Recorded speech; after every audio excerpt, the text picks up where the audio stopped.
We move through time without ever touching it. Every thought, every memory, every expectation depends on something we cannot see, cannot slow down, and cannot step outside of.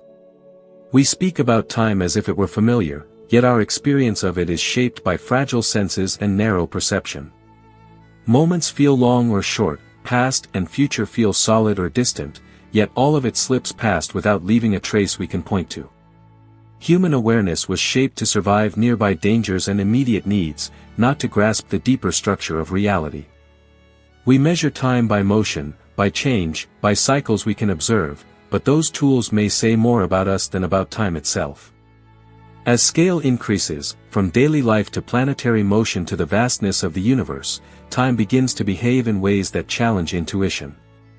Physics suggests that time is not simply a background ticking forward, but something woven into the fabric of existence. Yet the more carefully it is examined, the less certain its nature becomes. Is time universal, or personal, flowing evenly everywhere or shaped by motion and gravity?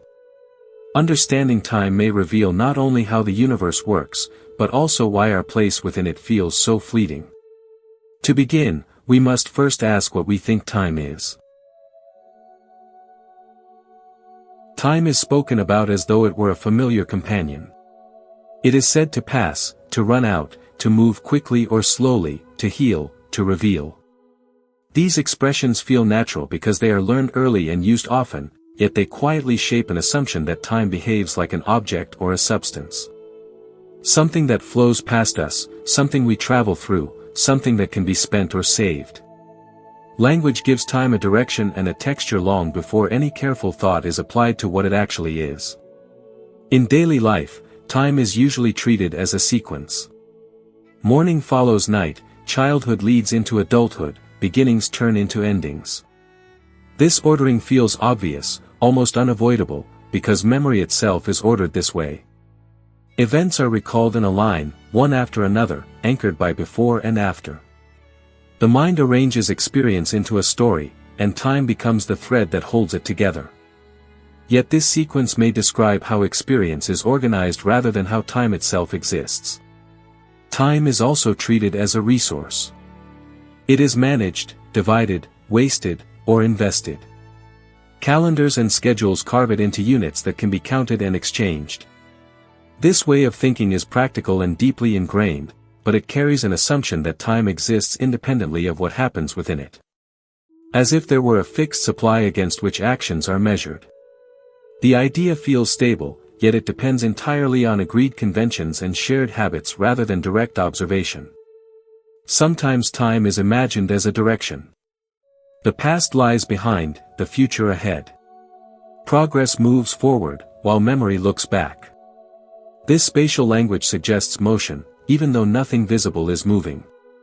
The sense of direction is so strong that it becomes difficult to imagine time without it. But direction implies an orientation, and orientation requires a frame of reference. It is not obvious that time itself provides one.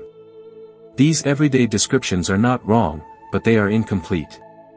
They arise from how human awareness interacts with change, not from a neutral view of reality. Experience is always happening now, yet thought constantly stretches beyond the present. Memory pulls moments backward, expectation reaches forward, and the mind stitches them together into a continuous flow. Time, as it is lived, is inseparable from consciousness. This closeness makes time difficult to question. Other aspects of reality can be stepped away from, examined, measured from the outside. Time cannot. Any attempt to think about it already takes place within it. Questions about time must use time itself as a tool, which quietly limits how far those questions can go. The very act of wondering unfolds moment by moment, reinforcing the sense that time is simply there, unquestionable. Yet when examined carefully, cracks begin to appear in this familiarity. The present moment, for example, feels real and solid, but it cannot be located precisely. By the time attention rests on it, it has already passed. The present seems to exist only as a boundary, a dividing line with no thickness. Past and future feel distinct, yet both exist only as mental constructions. One is remembered, the other imagined. Neither can be touched or revisited directly. This raises a quiet but profound question. If only the present is real, and the present has no duration, where does experience actually occur? The sense of continuity may not arise from time flowing, but from the mind continuously updating its picture of reality. What feels like motion through time may instead be a process of perception and memory constantly refreshing. The confusion deepens when time is separated into experience and structure. Experience is how time feels, how long moments seem, how waiting stretches and familiar routines compress. Structure is how time is described by rules, measurements, and physical relationships. These two are often treated as the same, yet they behave very differently. Experience is flexible and personal. Structure, if it exists, should be consistent and impersonal. When someone says time went slowly, nothing in the external world necessarily changed. The clocks continued their steady rhythm, planets followed their paths, physical processes unfolded as before. What changed was attention, emotion, or expectation. This reveals that the feeling of time passing is not a reliable guide to its underlying nature. It is an interpretation layered on top of events. At the same time, physical descriptions of time rely on change to define it. Without motion or transformation, time cannot be detected. A universe in perfect stillness would offer no way to tell one moment from another. Time seems to require events, just as events seem to require time. This mutual dependence makes it unclear which is more fundamental. Does time allow change, or does change create time? As human understanding expanded, these questions became harder to ignore. Early views of the universe assumed a steady backdrop against which everything happened. Time was assumed to tick evenly, the same everywhere, independent of what occurred within it. This assumption fit comfortably with everyday experience and with the tools available at the time. There was little reason to doubt it. Over time, however, observations grew more precise, and the simplicity of this picture began to strain. Measurements that should have agreed did not always align. Events thought to be simultaneous depended on where and how they were observed. Time, once treated as a silent stage, began to show signs of being part of the play itself. Even before these scientific shifts, philosophy had long questioned whether time was something discovered or something constructed. Some traditions treated time as an illusion arising from change and desire. Others considered it a fundamental feature of existence, flowing regardless of awareness. These debates revealed how deeply time sits at the intersection of mind and world, resisting clean separation. What remains consistent across all perspectives is uncertainty. Time is used constantly, relied upon implicitly, yet rarely defined with care. Definitions often circle back on themselves, describing time in terms of duration, and duration in terms of time. This circularity suggests that time may not be a single thing, but a collection of related ideas that serve different purposes. One idea concerns ordering. Time allows events to be placed in relation to one another. Another concerns duration, the measure of how long processes last. Another concerns causation, the sense that some events give rise to others. These ideas are related, but not identical. Treating them as the same hides important distinctions and creates confusion when they come apart. As understanding deepens, the meaning of time quietly shifts. It moves from being an assumed background to a subject of investigation. It becomes something that might behave differently under different conditions, something that might not flow uniformly, something that might not even be fundamental in the way it appears. At this stage, no answers are needed. The goal is simply to see the question clearly. To notice how much is assumed when time is mentioned, and how little is actually known. Time may not be a thing that can be pointed to or held, but a framework through which reality is interpreted. Or it may be something more subtle still, woven into the structure of existence in ways that are only beginning to be understood. What is clear is that time cannot be reduced to a single definition without losing something essential. It is at once a measure, an experience, a structure, and a mystery. Asking what time is means loosening familiar habits of thought and allowing uncertainty to remain. From that uncertainty, a deeper exploration becomes possible. The question grows more subtle when the idea of time is separated from the things used to describe it. Clocks, calendars, and cycles feel inseparable from time itself, yet they are only references, patterns borrowed from repeating motion. A swinging pendulum, a vibrating atom, the rotation of a planet, each offers a rhythm that can be counted. These rhythms do not reveal time directly, they merely provide consistency against which change can be compared. Time, in this sense, is inferred rather than observed. This reliance on repetition introduces an assumption that often goes unnoticed. It suggests that time is uniform, that each counted interval is equivalent to the next. The confidence placed in this assumption comes not from direct evidence, but from habit and convenience. If the rhythm remains stable, time is treated as stable. Yet stability of motion does not necessarily imply stability of time itself. It only implies that the chosen process behaves reliably under familiar conditions. The difficulty lies in imagining time without reference points. Without change, there is no duration. Without comparison, there is no before or after. This dependency makes it unclear whether time exists independently, or whether it emerges from relationships between events. When everything changes together, nothing appears to move through time at all. It is only differences that reveal sequence. This leads to a quiet tension at the heart of the concept. Time is often described as the container in which events occur, yet it cannot be detected without those events. Remove all processes, all motion, all transformation, and time becomes indistinguishable from nothing. This does not prove that time vanishes, but it shows how deeply it is tied to activity and observation. The idea of time as a flowing substance begins to weaken under this scrutiny. Flow suggests movement through something else, but time has no obvious medium through which to move.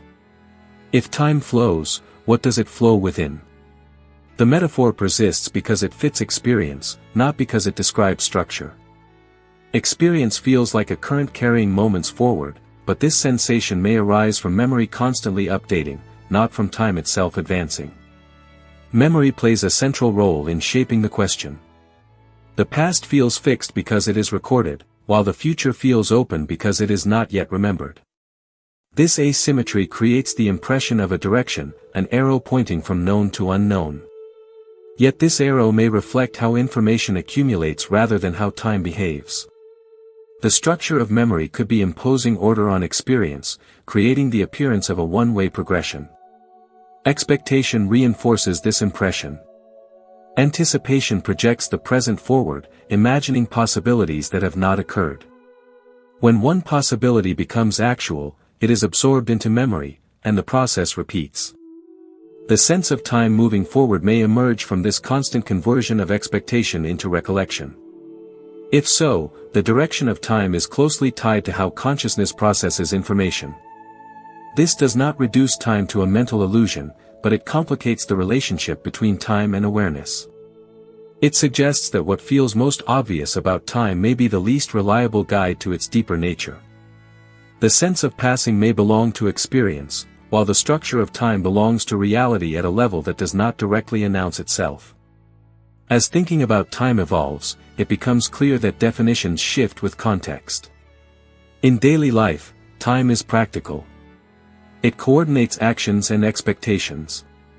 In science, time becomes a parameter, a variable that allows relationships between events to be expressed. In philosophy, time becomes a subject of doubt, something whose existence and nature are questioned.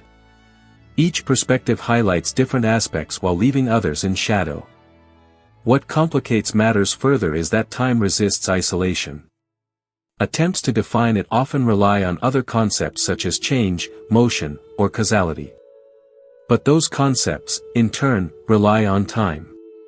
This circular dependence suggests that time may not be a standalone entity, but part of a network of ideas that gain meaning only together.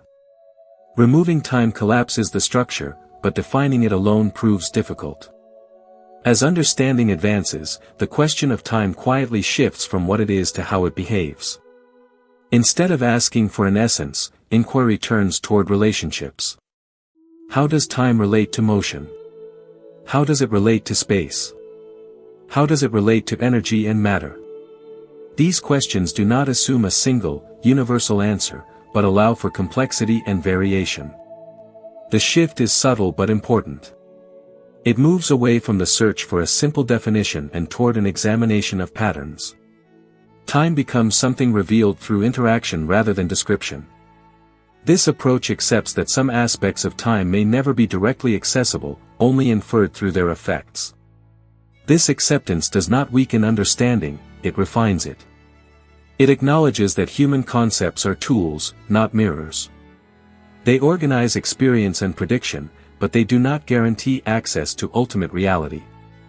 Time, like many deep features of the universe, may be known only through partial glimpses and careful inference. At this stage, the question of time remains open by design. The goal is not to resolve it, but to hold it clearly without forcing it into familiar shapes. Time has been loosened from its everyday roles, separated from clocks and schedules, and allowed to appear as something more ambiguous. Not a thing that passes, but a framework within which passing is noticed. Seen this way, time becomes less like a river and more like a relationship. It connects events, orders experiences, and constrains what can happen, without necessarily existing as an object in its own right. Whether it is fundamental or emergent remains uncertain, but the question itself reshapes how reality is approached. What matters here is the shift in perspective. Time is no longer assumed to be obvious or self-explanatory. It becomes a subject worthy of patience and restraint. By resisting the urge to define it too quickly, space is created for deeper understanding later.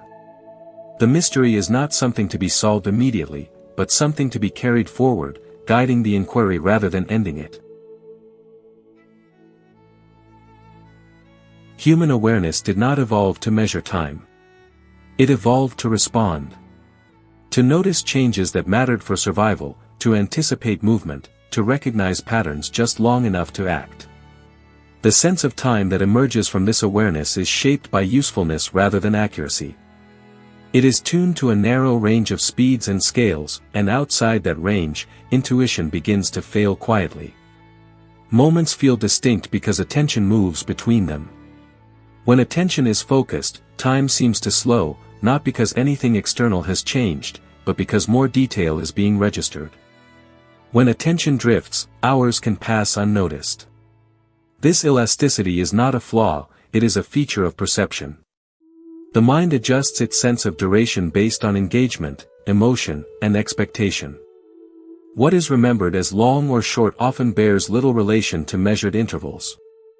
Memory plays a decisive role in shaping this experience. The brain does not record events continuously. It samples, selects, and reconstructs. Gaps are filled without awareness, smoothing experience into a coherent sequence. The result feels continuous, even though it is assembled from fragments.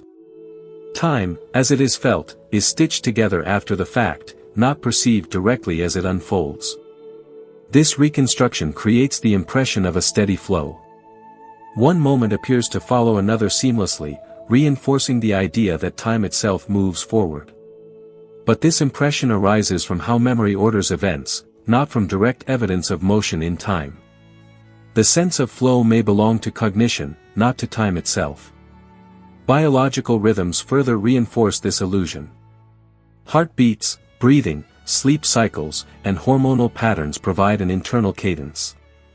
These rhythms are stable enough to give a sense of regularity, yet flexible enough to adapt to changing conditions. They act as internal clocks, but they are influenced by fatigue, stress, and environment. The body's sense of time is responsive, not absolute. Because these rhythms are so familiar, they fade into the background. Their constancy is assumed, and time appears smooth and uniform. Subtle variations go unnoticed. Delays in perception, small gaps between stimulus and awareness, differences in processing speed across sensory systems, all are masked by the brain's effort to present a coherent experience. The world feels synchronized, even when it is not. This synchronization is an achievement of perception, not a property of reality. Light reaches the eyes before sound reaches the ears, yet the mind aligns them into a single event. Signals from different parts of the body arrive at different times, yet they are experienced together. These adjustments happen constantly, without conscious awareness, creating the impression of a shared present moment. The present, however, is not a fixed point. It is a window, narrow but not instantaneous, within which information is gathered and integrated. Its width varies depending on context. Under calm conditions, it expands slightly, allowing for reflection. Under threat, it contracts, prioritizing speed over detail. The present is shaped by need, not by any universal standard. This variability makes it difficult to define a single now.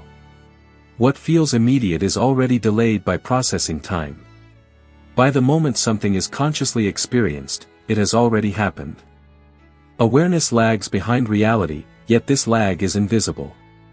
The mind compensates so effectively that experience feels current and direct. Because this delay is hidden, time feels aligned with perception. The world appears to unfold exactly as it is experienced. This alignment reinforces confidence in intuition. It feels as though time is being witnessed directly, when in fact it is being inferred through processed signals. The limitations become apparent only when perception is pushed beyond its comfortable range. Very fast events blur into continuity. Very slow changes disappear into stability. A plant growing, a continent shifting, a star aging, all occur outside the rhythms perception is designed to track.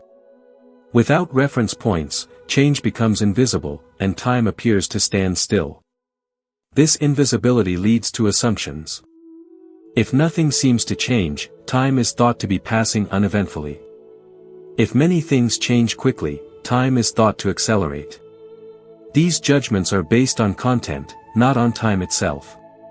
They reveal more about how perception organizes information than about the structure underlying events. Language reinforces these assumptions. Words like flow, pass, and move suggest motion. They imply that time behaves like a substance traveling in a direction. These metaphors are powerful because they mirror experience. But they also constrain thought, making it difficult to imagine time in any other way. The mind prefers continuity. Abrupt gaps are unsettling.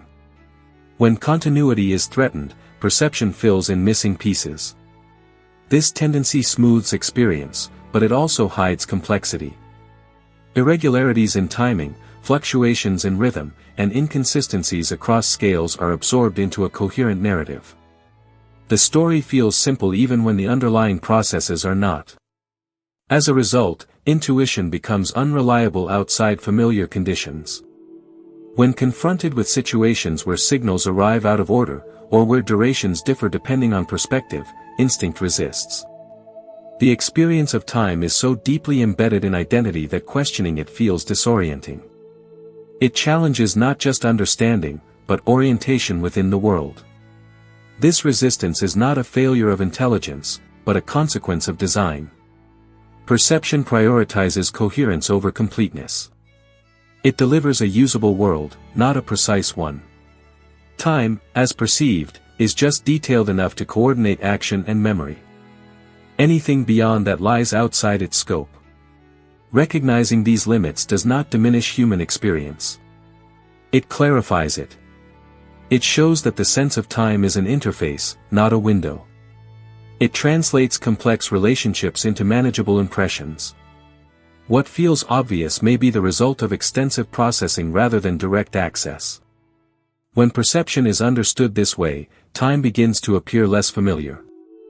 Not because it is suddenly strange, but because the filters that shape it come into view. The smoothness of experience is revealed as an achievement, not a given. Beneath it lies a reality that may not conform to intuition at all. This realization opens a quiet space. A space where time is no longer assumed to behave as it feels. Where experience is acknowledged as partial and conditioned. Within that space, the limits of perception are no longer obstacles, but clues. They hint that time's deeper behavior may only become visible when intuition is gently set aside. The limits of perception do more than distort duration, they shape the very framework through which time is understood. Cause and effect feel obvious because perception presents them in a clear sequence. One event appears to lead naturally to another, forming a chain that seems self-evident. Yet this clarity depends on resolution. When events occur within the temporal range the brain can comfortably separate, order emerges. When they do not, causation becomes uncertain or invisible. At very small scales, changes can happen faster than perception can resolve. Multiple events collapse into a single impression. The order between them is lost, even if it exists physically. What is experienced as one moment may contain layers of activity beneath awareness. Time, at this scale, is compressed by perception into simplicity. At very large scales, the opposite occurs. Changes unfold so slowly that perception treats them as fixed. Mountains appear timeless, stars seem eternal, the sky feels unchanged from night to night. Yet these systems are not static. They evolve according to timescales far beyond human attention. Here, time stretches beyond perception until motion disappears entirely. Stillness is inferred not because nothing happens, but because change is too gradual to notice. These two extremes reveal the same limitation from opposite directions. Perception is tuned to a narrow middle range where change is neither too fast nor too slow. Within this range, time feels intuitive. Outside it, intuition fails quietly, replacing uncertainty with assumptions.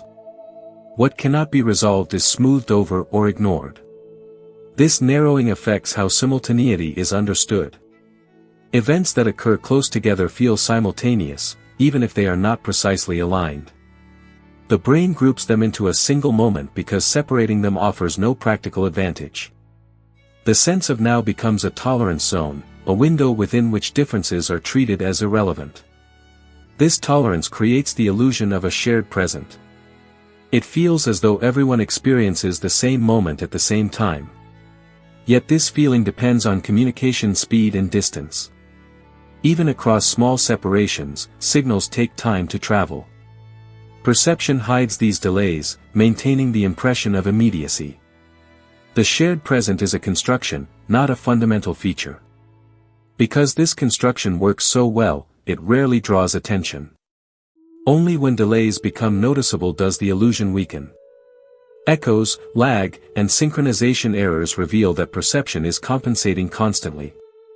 These moments offer brief glimpses into how much work is being done to maintain temporal coherence. The brain also relies on prediction. It anticipates what is likely to happen next and prepares responses in advance. This predictive processing reduces reaction time but also shapes experience. When predictions are accurate, awareness feels smooth and continuous. When they fail, time can seem to slow or fragment. The feeling of surprise stretches moments, not because time changes, but because prediction breaks down. Prediction blurs the boundary between present and future. Expected events are partially experienced before they occur. This creates a sense of flow, as though awareness is slightly ahead of reality. When reality aligns with expectation, the illusion holds. When it does not, the mismatch draws attention. These mechanisms reveal that perception is not passively receiving time, but actively constructing it. The mind is constantly aligning memory, sensation, and expectation into a coherent timeline. This timeline feels stable because the process is continuous and largely unconscious. Its success depends on constraints that rarely change under ordinary conditions. When those constraints are altered, the construction becomes visible.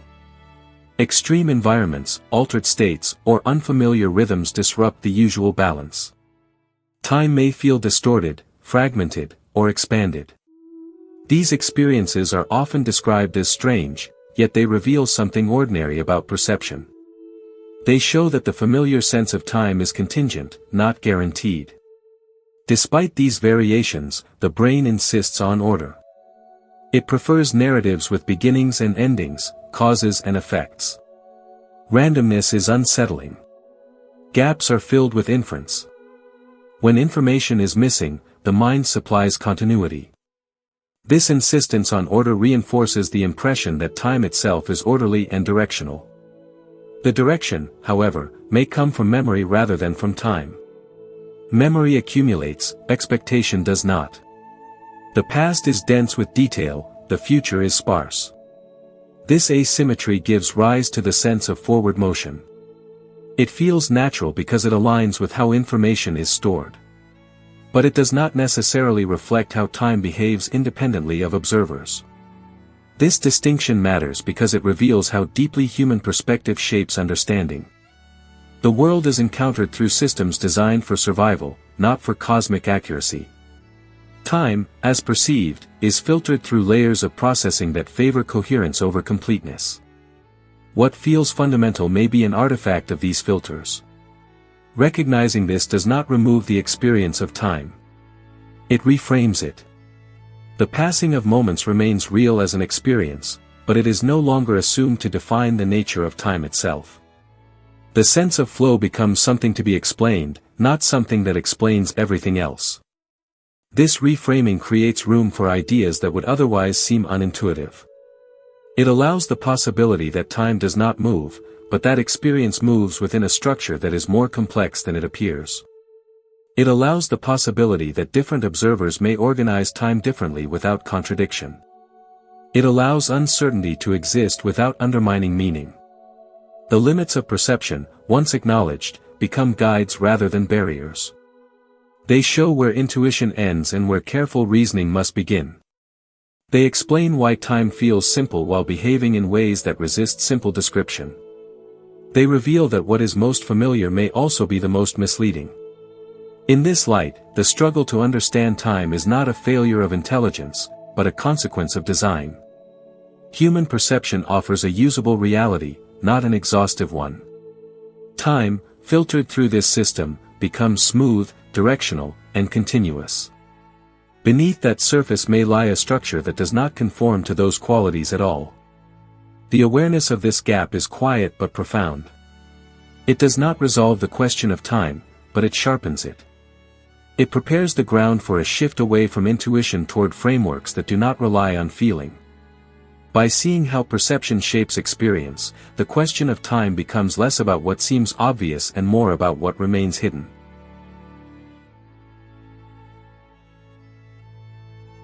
Space feels empty until something occupies it. Time feels invisible until something changes.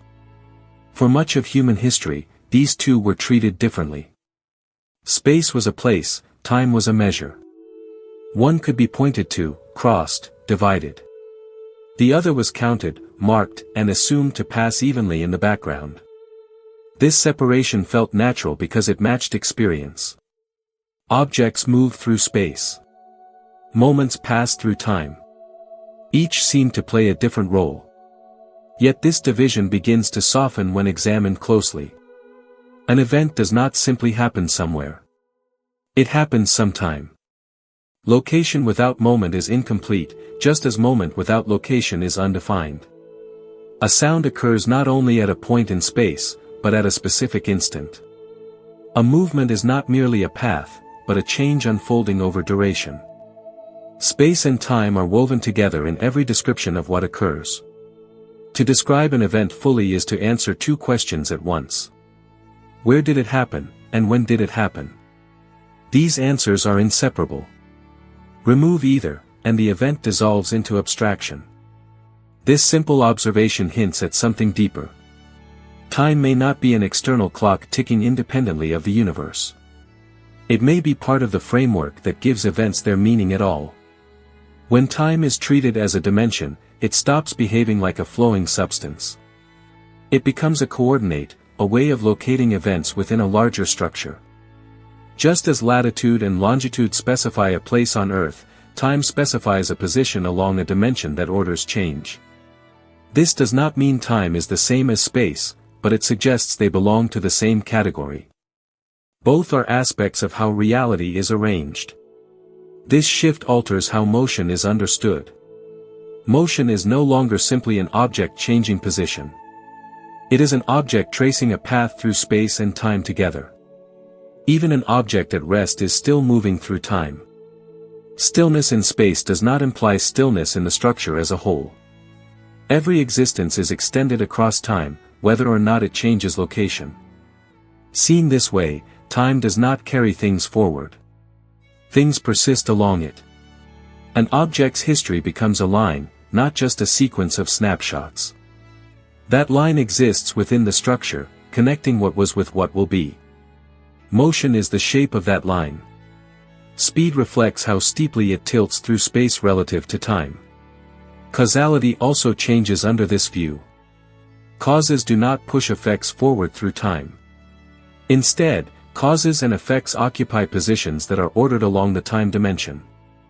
The relationship is structural rather than dynamic. One event is earlier, another later, and the ordering allows influence to be defined. The sense of cause flowing into effect may be an interpretation layered on top of this ordering. This perspective quietly removes the idea of a universal present. If time is a dimension, then all moments exist as locations within it. The present is not a slice moving forward, but a viewpoint tied to an observer's position. Different observers may occupy different paths through the structure, each with their own sequence of moments. The universe does not need to choose a single now. The idea is subtle and often misunderstood because it conflicts with experience. Experience insists on a moving present, a feeling that time advances. But a dimension does not move. Space does not flow from east to west. Locations do not advance. They simply are. Treating time as a dimension suggests that moments do not pass. Awareness passes through them. This does not deny the reality of change. It reframes it. Change becomes the difference between locations along time, just as distance is the difference between locations in space. A process is a pattern extended across the dimension, not something carried by it. The unfolding of events is a property of structure, not of motion within time itself. When space and time are separated, contradictions arise. If time is absolute and space is relative, different observers should always agree on when events occur, even if they disagree on where. Yet careful examination shows that agreement on timing depends on motion and position. Events thought to be simultaneous may not be so for everyone. This does not reflect error. It reflects structure. By linking time to position and movement, these contradictions dissolve. Time becomes local rather than global. Each observer carries their own measure of time along their path. There is no single clock governing the universe, only relationships between clocks. Agreement emerges only under specific conditions, not by default. This view challenges the intuition that time is the same everywhere. It suggests that duration can differ depending on how an object moves through space. Not because time stretches or compresses as a substance, but because different paths through the structure have different lengths. Two objects may begin and end together, yet experience different amounts of time between those points. Such ideas are unsettling because they remove a familiar anchor. A universal clock feels comforting. It promises order and synchronization. Without it, time feels fragmented. Yet the fragmentation may belong to expectation rather than reality. The structure remains consistent. It is the assumption of a single shared measure that dissolves. Understanding time as a dimension also clarifies why it cannot be easily reversed. Movement through space can change direction. Movement along time cannot, at least not in the same way. This asymmetry does not require time to flow. It arises from how paths are arranged within the structure. Some directions are simply not accessible given the constraints of causality and existence. The dimension of time carries constraints that differ from those of space. While space allows freedom of direction, time orders events in a way that preserves consistency. This ordering is not imposed by motion, but by structure. It defines which events can influence which others, maintaining coherence across the universe. When time is viewed this way, the question shifts. Instead of asking how fast time passes, it becomes more meaningful to ask how paths are shaped within the combined structure of space and time. Instead of measuring a flow, attention turns to geometry. Relationships replace rates. Position replaces passage. This geometric view does not eliminate mystery. It deepens it. Time becomes less intuitive, but more integrated. It is no longer an add-on to reality, but part of its foundation. Events are not placed into time. They are defined by their placement within it. This reframing prepares the ground for a different kind of inquiry. One that does not rely on sensation or metaphor, but on relationships and consistency. Time as a physical dimension invites questions about measurement, comparison, and perspective that would make little sense if time were merely a background process. The familiar language of clocks and calendars begins to feel provisional. Useful, but limited. They track motion within the structure, not the structure itself. As scale increases and conditions change, these tools strain. Their assumptions become visible. Seeing time as part of the universe's structure does not provide comfort or closure. It offers orientation. It suggests that the strange behaviors attributed to time are not flaws in understanding, but signs that time was never what it seemed to be. Time, when understood as a dimension, reshapes the meaning of location itself. An object is not only where it appears, but where it has been and where it will be. Its existence is not confined to a single instant, but extended across a continuous path. This path is not a metaphor. It is the object's presence within the structure of space and time combined. Each moment is a cross-section of that path, a partial view of something larger. From this perspective, the universe is not a sequence of frozen moments replacing one another. It is a single, vast structure containing every event in relation to every other. What changes is not the structure itself, but the viewpoint of those within it. Awareness traces a route through a landscape that already contains past and future as positions rather than destinations. This idea often feels abstract because experience is always anchored to a single position along the path. Memory provides access to earlier locations, anticipation imagines later ones, but awareness remains local. The rest of the structure is not directly accessible, yet it still plays a role.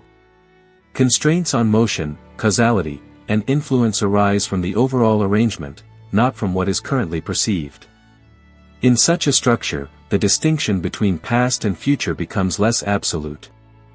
They are not separate realms divided by a moving boundary. They are regions defined by ordering. One lies earlier along the path, the other later. The direction is fixed not by flow, but by how influence can travel.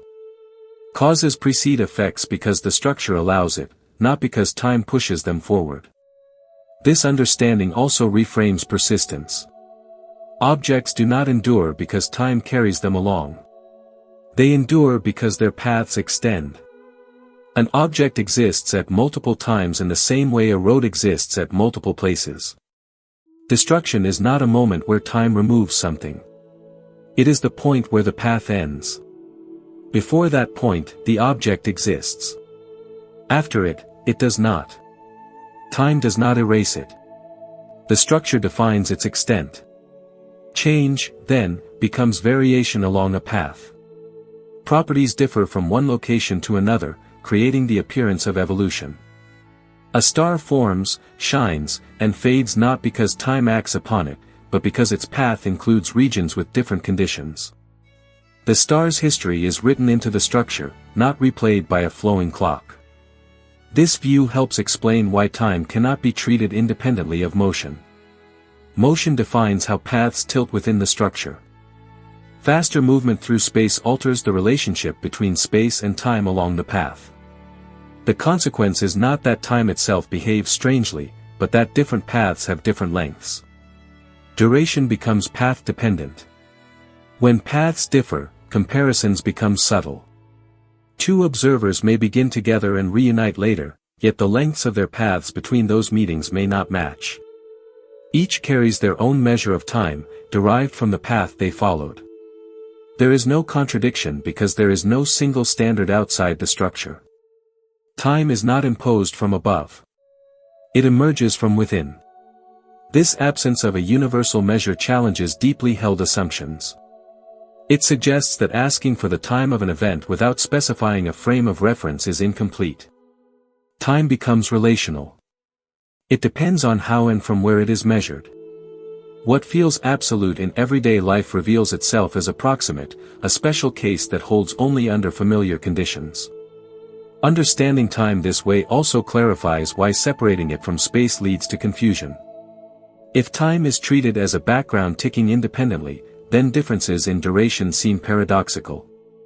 If it is treated as part of the same framework that governs position and motion, those differences become expected. The paradox dissolves because the assumption that created it is removed. The idea of time as a dimension also alters how beginnings and endings are imagined. A beginning is not a moment when time started to flow. It is a boundary in the structure, a region beyond which paths do not extend. An ending is similar. These boundaries are properties of the structure itself, not events within time. This perspective avoids the image of time emerging from nothing or disappearing into nothing. Instead, it suggests that the structure has limits. Within those limits, paths exist. Beyond them, they do not. Time does not need to be created or destroyed. It is part of the arrangement that defines what exists. Such ideas can feel distant from experience, yet they quietly align with observation. When measured carefully, time behaves as though it is tied to position and motion. Clocks do not merely tick differently by accident. They trace different paths. The differences are not errors. They are reflections of structure. This realization does not simplify time. It makes it richer. Time is no longer a single thing with a single behavior. It becomes a dimension with relationships, constraints, and geometry. Its behavior cannot be captured by a single metaphor. Flow, arrow, and passage all describe aspects of experience, not of structure. As understanding deepens, questions change. Instead of asking what time does, it becomes more meaningful to ask how it is arranged. How are events related? How are paths shaped? How do limits arise? These questions do not seek motion, but pattern. Time as a physical dimension invites humility. It reveals that intuition, shaped by a narrow range of conditions, cannot be trusted to describe the universe at large. What feels obvious locally may not apply globally. The sense of a universal present, the idea of a single shared duration, the belief in an evenly flowing time, all emerge as conveniences rather than necessities. Yet this does not strip time of meaning. It grounds it.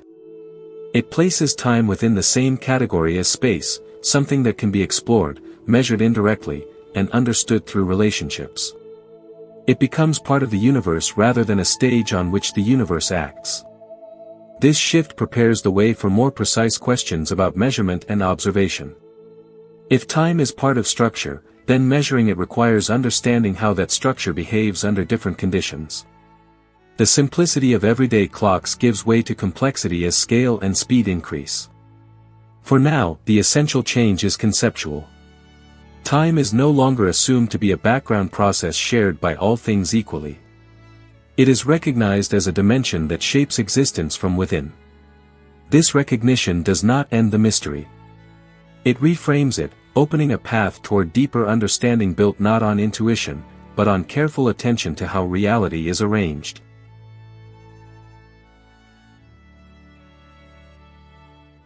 Counting time begins with noticing repetition. Long before instruments existed, cycles in nature offered reassurance that something returned reliably. Day followed night, seasons rotated, shadows lengthened and withdrew. These patterns did not reveal time itself, but they provided anchors. Change could be compared against something familiar, something expected to come back again.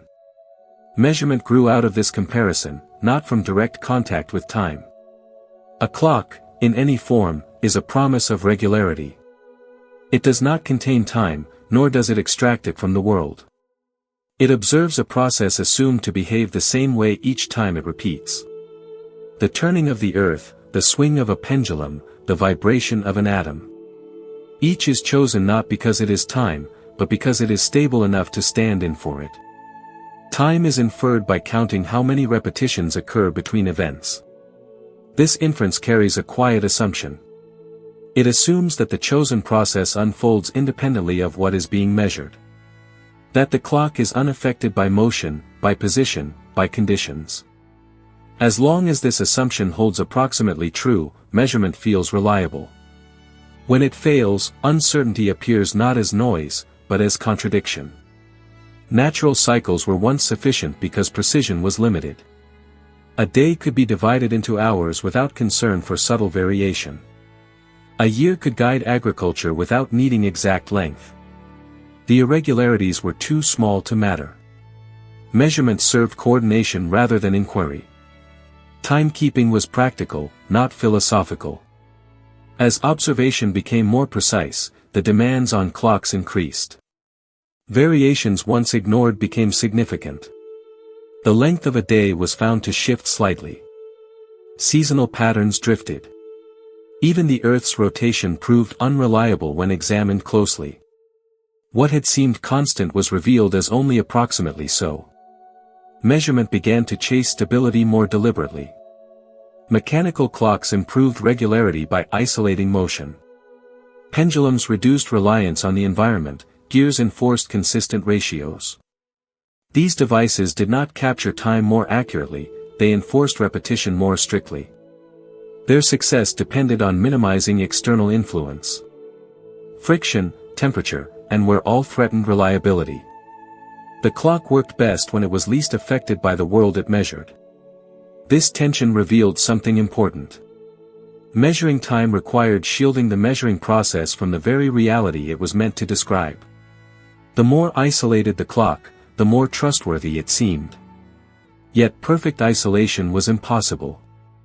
Every clock remained a physical system, subject to the same laws as everything else. As technology advanced, the search for stability moved inward, toward smaller and more consistent processes. Atomic clocks marked a turning point. Instead of relying on large mechanical motion, they counted transitions within atoms, processes thought to be identical everywhere. These transitions offered extraordinary regularity, redefining the second with unprecedented precision. This refinement deepened confidence, but it also deepened the question. If time were absolute, increasingly precise clocks should agree everywhere. They did not. When placed in different conditions, even atomic clocks diverged. The differences were small, but unmistakable. Measurement had reached a level where assumptions could no longer hide. At this scale, measurement no longer smoothed over variation. It exposed it. Clocks placed at different heights, moving at different speeds, or subjected to different gravitational conditions recorded different durations. The question emerged quietly but persistently.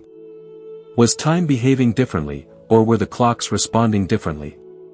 This distinction matters because clocks do not measure time directly. They measure processes unfolding within time. If those processes are influenced by conditions, then measurement reflects both time and circumstance. The clock becomes a participant rather than an observer. It reveals not a universal rhythm, but a local one. The idea of a universal second begins to soften here. The second is not discovered, it is defined. It represents agreement, not essence.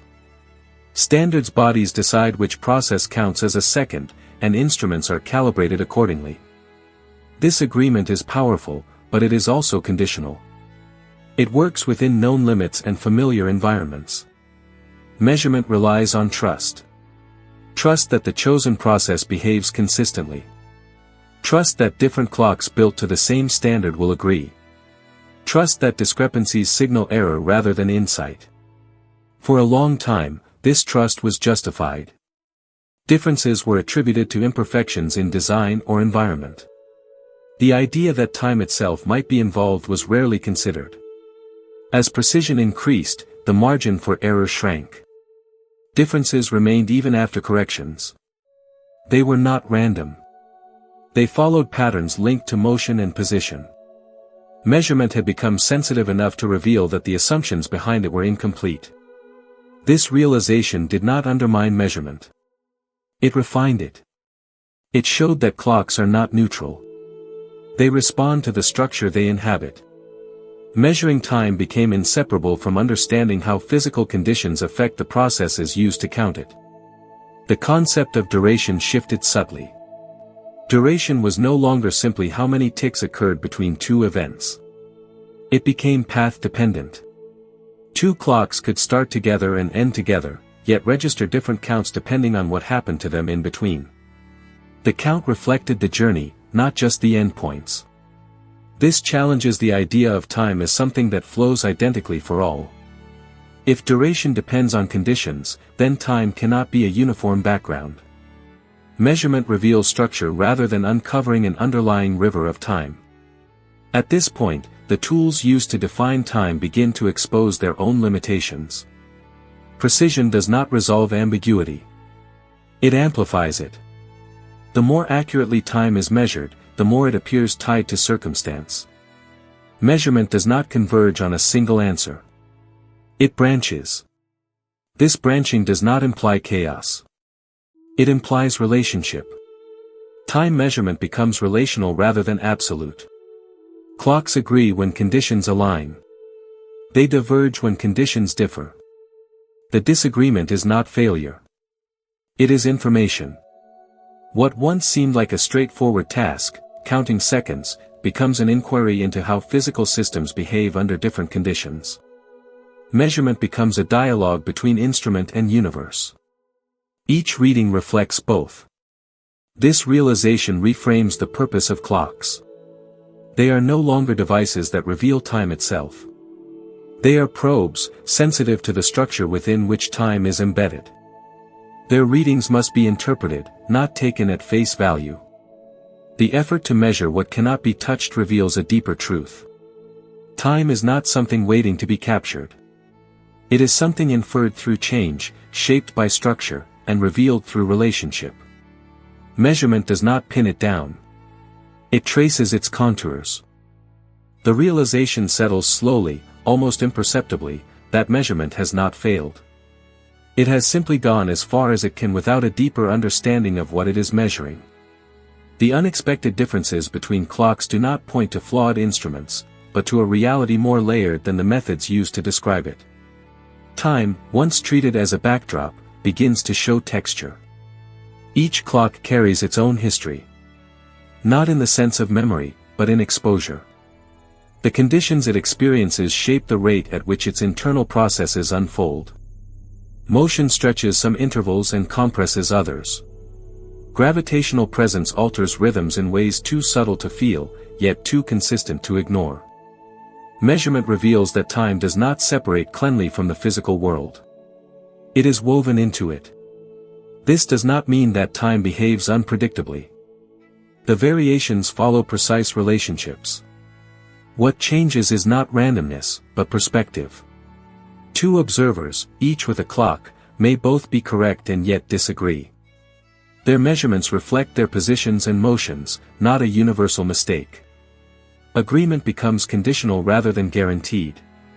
In this way, clocks become witnesses to structure rather than arbiters of truth. They record how processes unfold along particular paths through the universe. Duration becomes something experienced locally, not imposed globally.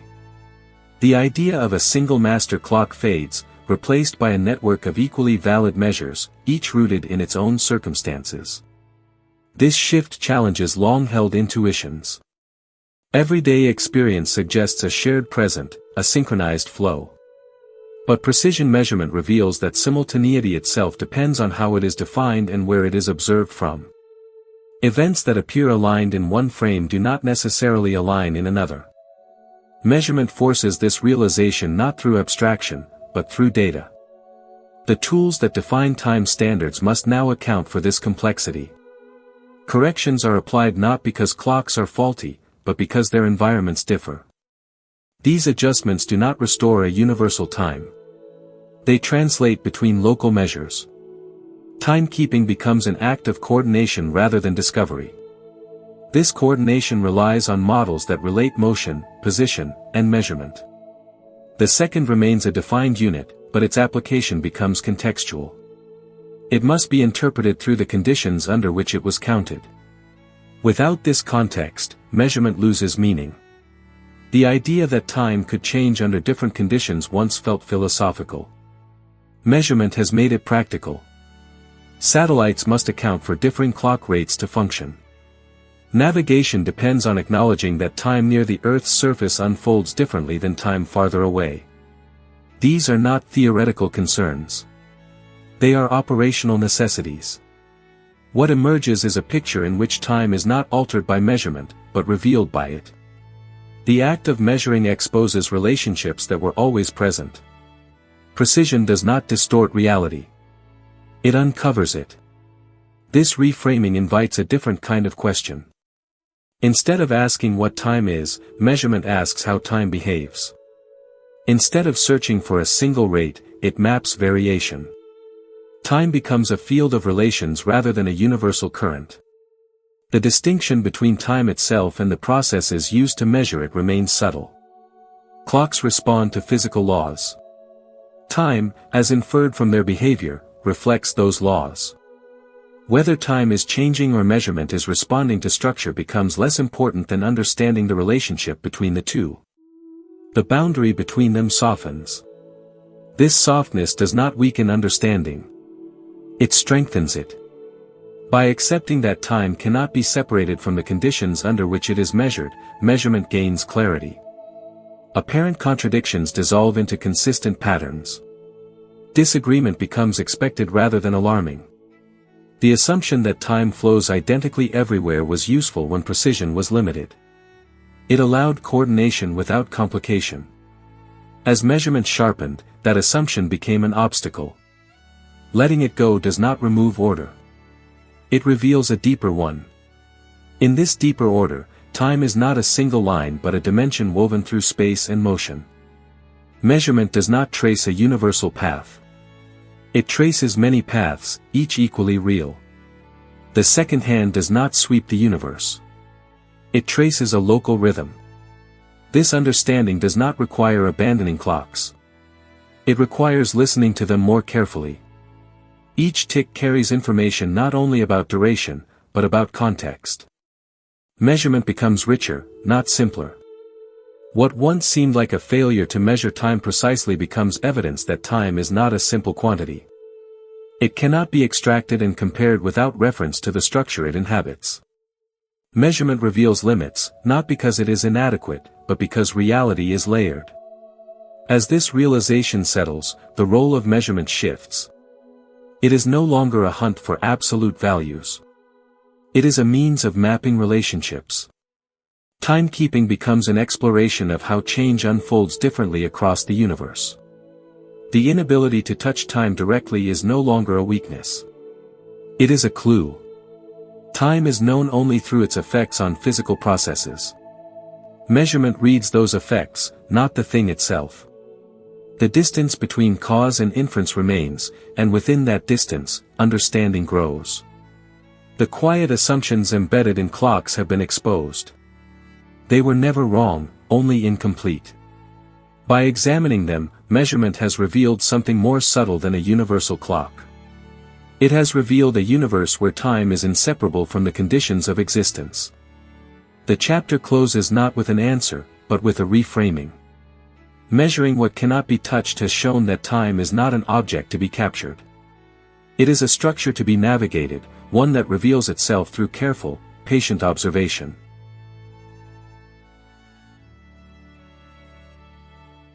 For centuries, time had been treated as a silent agreement. It was assumed to pass at the same rate everywhere, for everyone, regardless of motion or place. This assumption was not often stated aloud.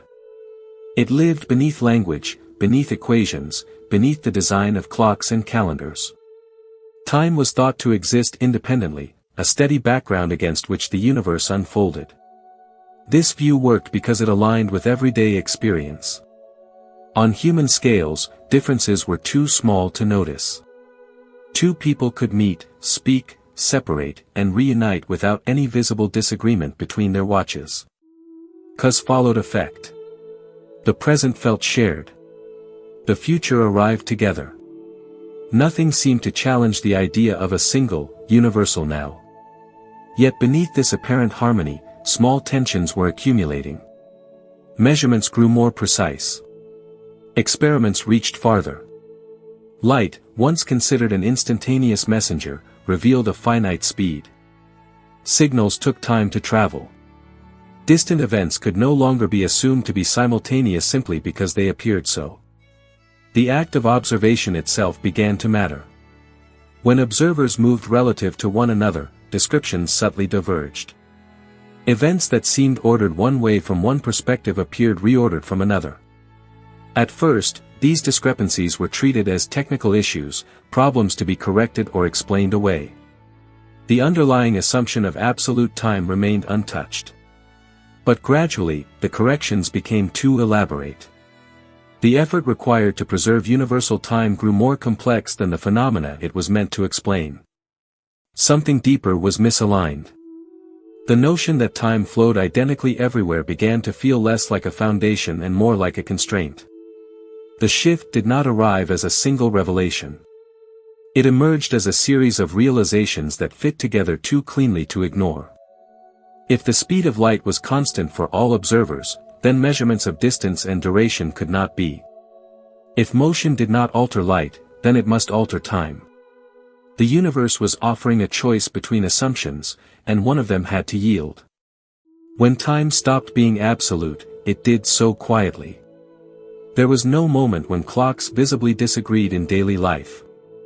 The change was conceptual, not experiential. It unfolded in thought experiments, in careful reasoning, in results that made sense only if time itself depended on motion. This dependence was not a flaw or a disturbance. It was consistent, predictable, and deeply structured. Moving clocks ran differently not because they were damaged, but because their path through the universe differed. Duration became something measured along a trajectory, not across an imagined universal grid. The idea of simultaneity was among the first to falter. Two events occurring at different locations could no longer be said to happen at the same time without specifying an observer. What felt like a shared present dissolved into many overlapping presents, each tied to a frame of reference. The word "now" lost its universal meaning. This realization was unsettling because it challenged intuition rather than calculation. Equations adapted quickly. Human language did not. Everyday thought still leaned on the idea of a single timeline. The universe, however, did not require one.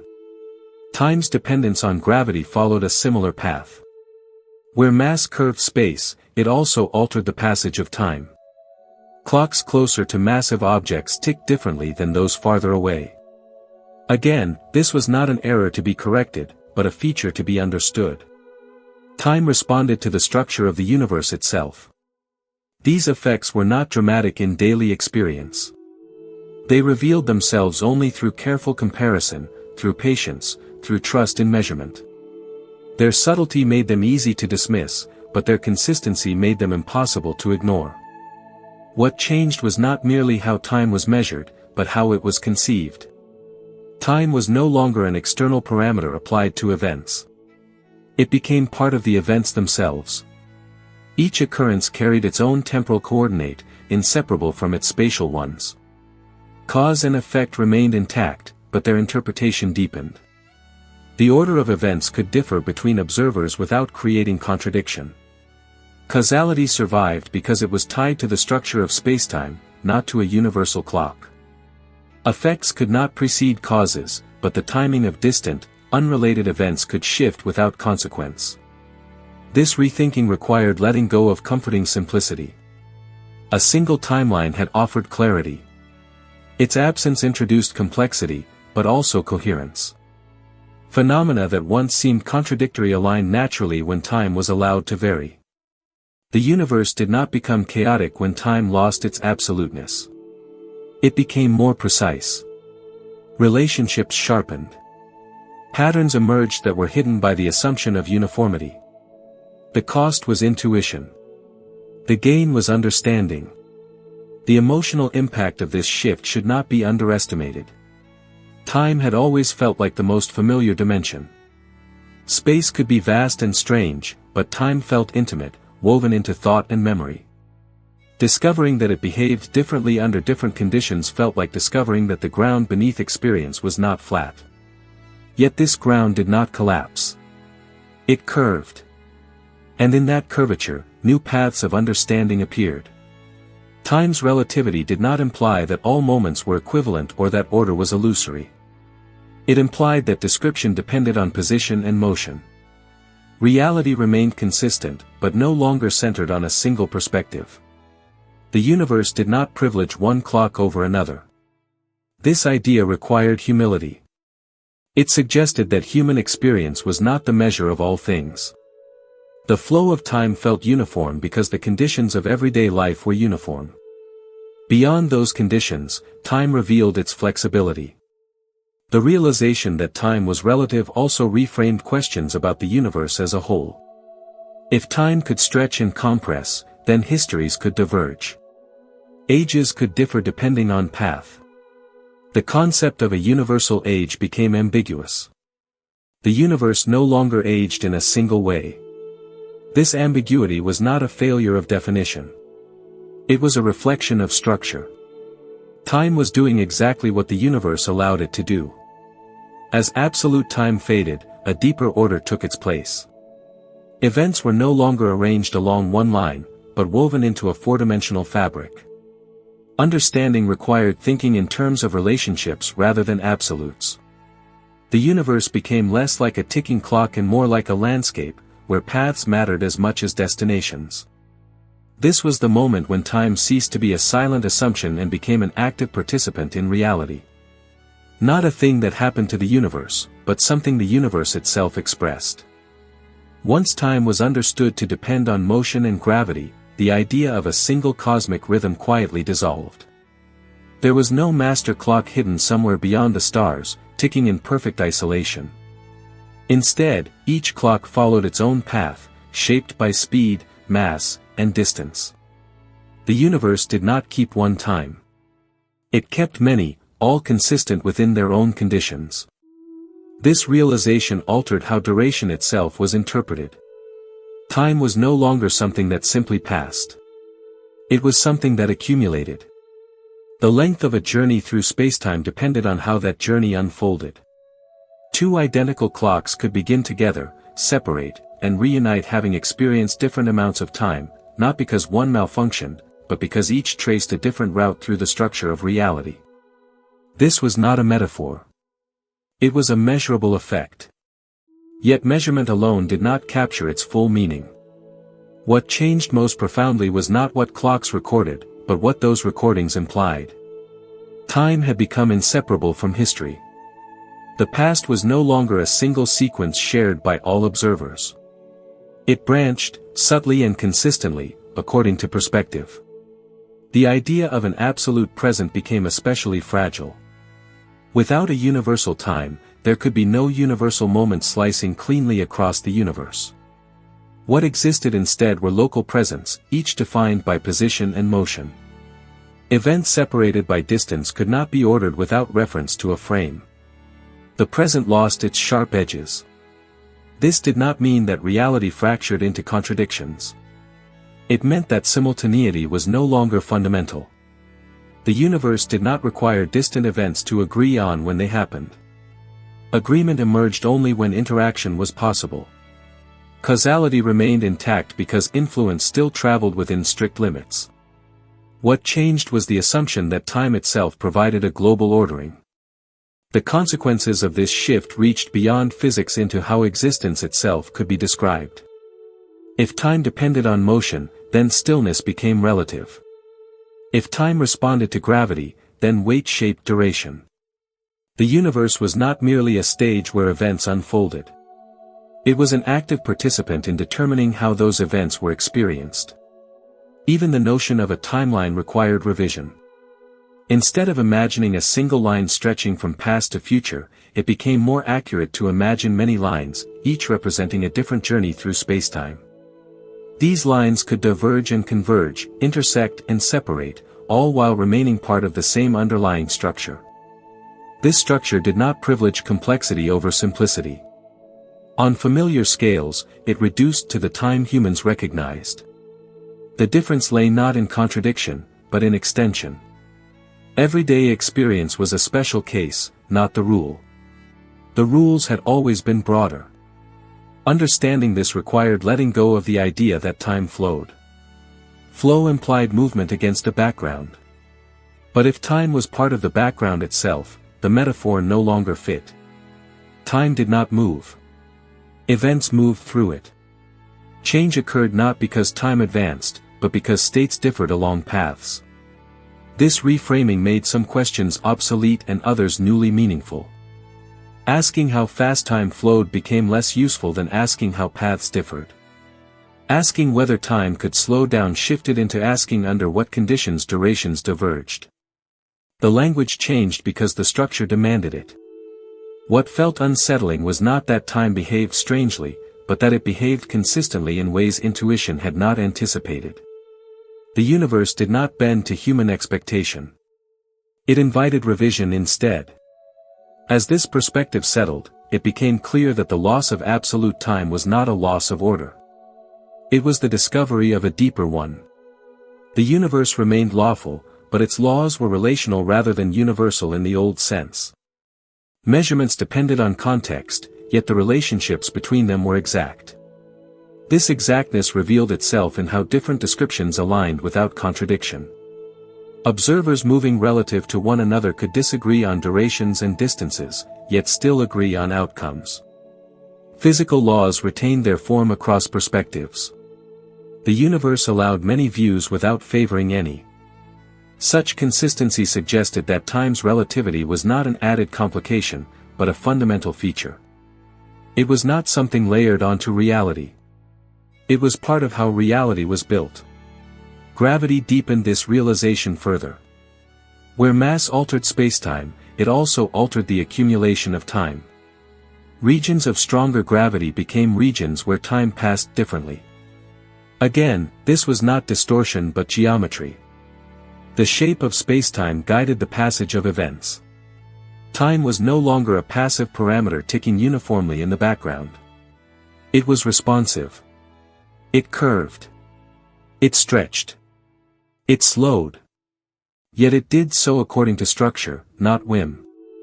The universe treated time with the same precision it applied to space. This responsiveness challenged the notion of a single cosmic age.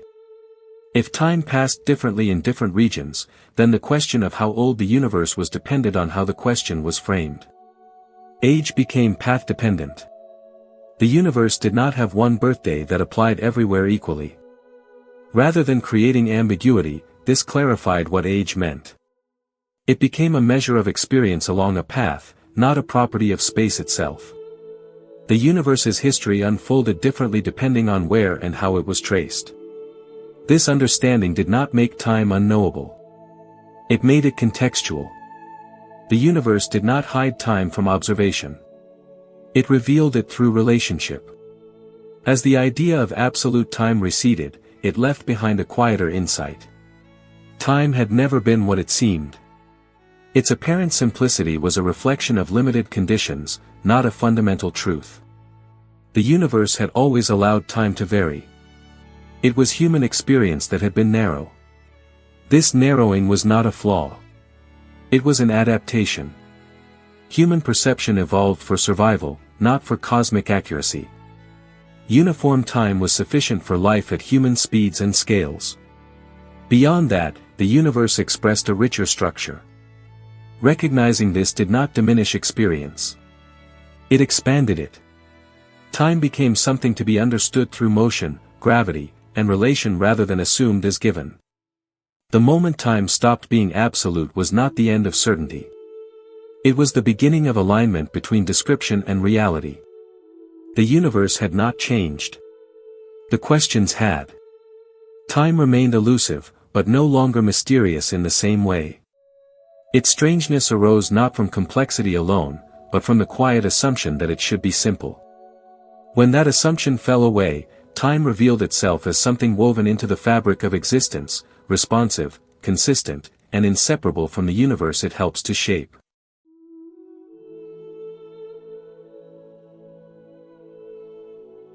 Light reaching Earth carries with it a quiet delay. Every distant object is seen not as it is, but as it was. The farther the distance, the deeper the look into the past. This is not a poetic description but a structural fact of the universe. Information takes time to travel, and time becomes inseparable from distance. On cosmic scales, this delay grows from fractions of a second into spans that exceed human history.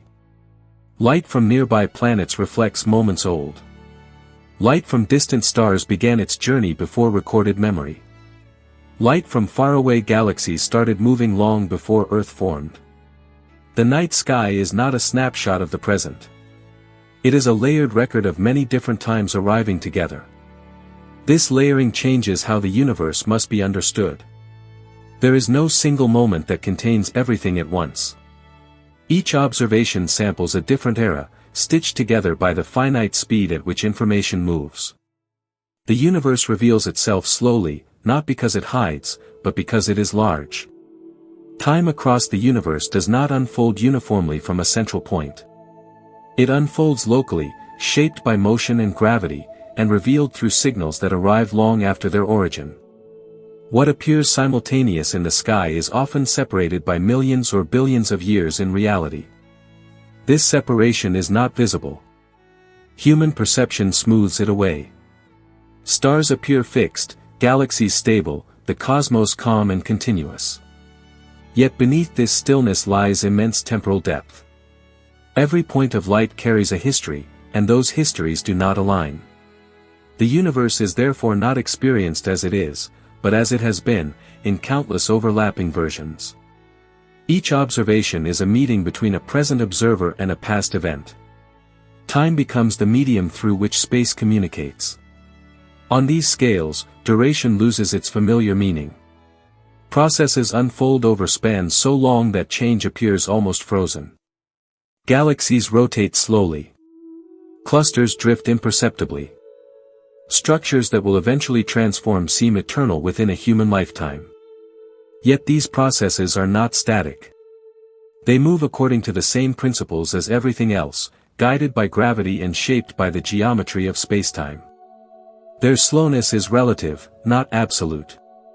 Given enough time, even the largest structures evolve. Motion adds another layer of complexity. Different regions of the universe are not at rest relative to one another. Galaxies move, clusters shift, space itself expands. These motions subtly affect how time accumulates along different paths. Although the effects are small on most cosmic scales, they are real. Time does not pass identically everywhere. Regions under stronger gravity experience duration differently than emptier regions. Paths through the universe are not equivalent. This means that the history of the universe is not written along a single timeline. It is written across many trajectories, each shaped by local conditions. The idea of a universal cosmic clock becomes increasingly difficult to sustain. Instead, the universe resembles a vast mosaic of timelines, interconnected yet distinct. They align where interaction occurs and diverge where separation grows. Time is what allows these relationships to exist, but it also limits how they can be known. Observation itself becomes a form of travel through time. Looking outward is also looking backward. Telescopes do not merely magnify distant objects. They extend perception into earlier epochs. Each improvement in observation reveals older layers of the universe. This extension does not bring clarity in the way proximity does. Distant objects are faint, distorted, and incomplete. Information degrades over distance. Time does not preserve detail. It filters it. As a result, the farther back one looks, the less complete the picture becomes. The early universe is not seen directly but inferred from patterns and remnants. Time connects present to past, but not without loss. This loss is not accidental. It is a consequence of the universe's structure. Signals spread, weaken, and blend with others. Noise accumulates. Certainty fades. Time both reveals and conceals. The vastness of cosmic time also reshapes the meaning of events. Explosions that outshine entire galaxies may occur, yet their light reaches observers long after their influence has passed. What is observed is an echo, not the event itself. This delay separates cause from awareness. The universe does not announce its changes as they happen. It whispers them long afterward. Knowledge always lags behind reality. On Earth, this lag is negligible. On cosmic scales, it defines what can be known. The present state of the distant universe is inaccessible. Only its past can be observed. This introduces a quiet limit to understanding. No matter how advanced observation becomes, there will always be regions whose current state remains unknown. Time creates horizons not just of distance, but of knowledge. The expansion of the universe deepens this separation. As space stretches, distant regions recede faster. Some signals will never arrive. Their light will never reach any observer. Entire histories will remain unseen. Time, in this sense, does not merely connect the universe. It divides it.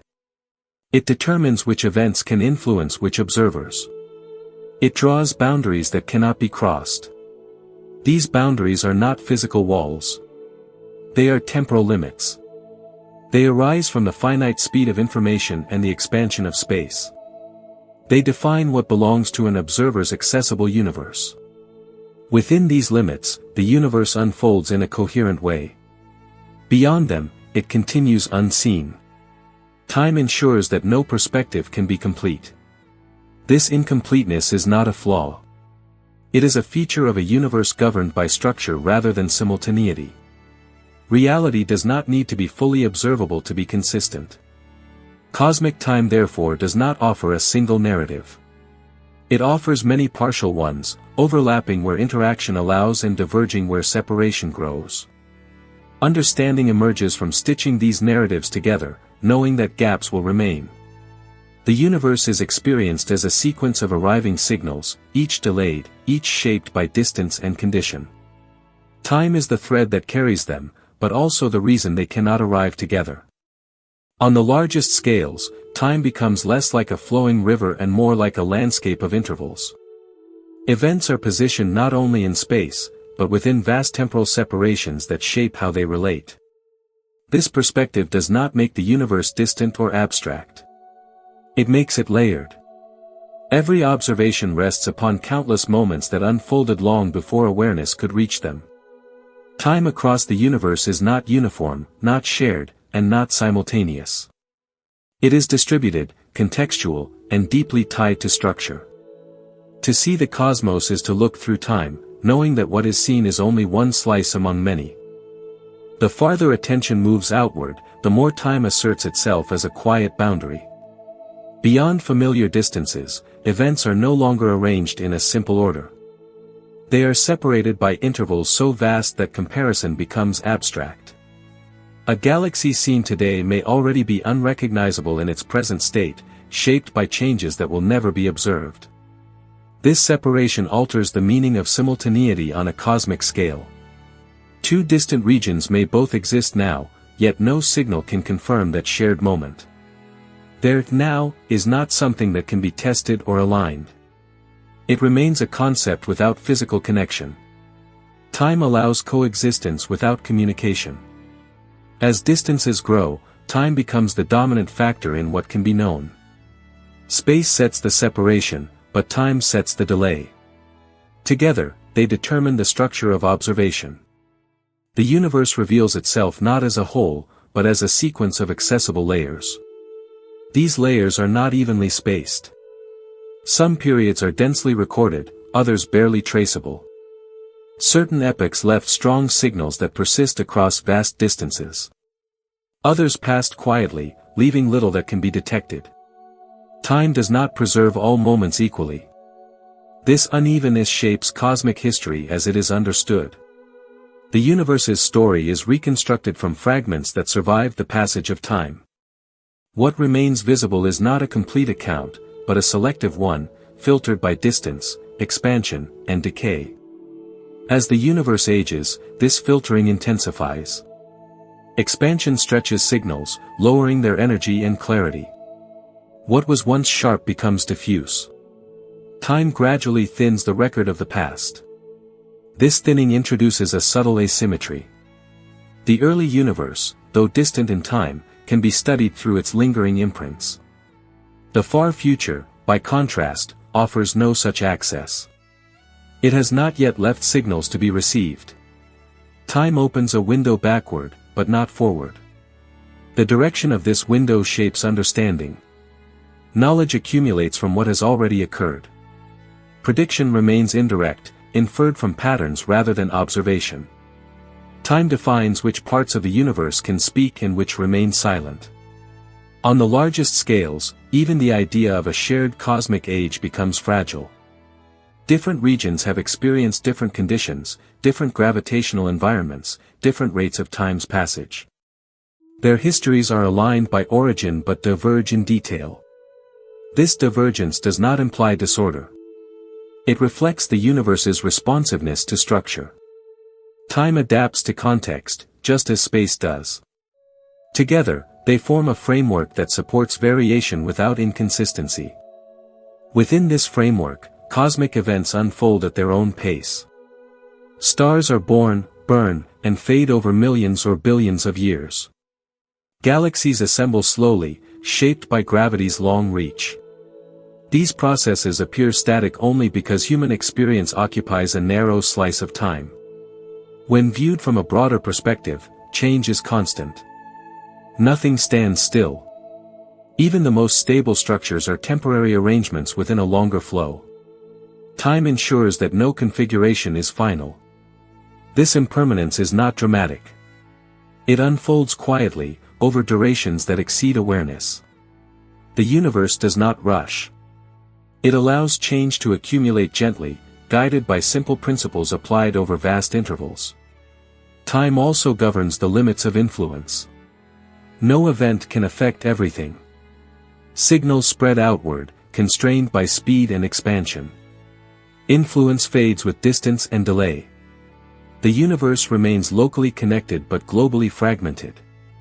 This fragmentation does not break coherence. It defines it. Local regions evolve with internal consistency, shaped by nearby interactions.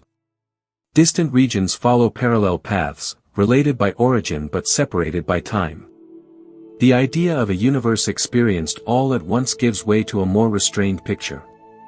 Reality is not presented in full.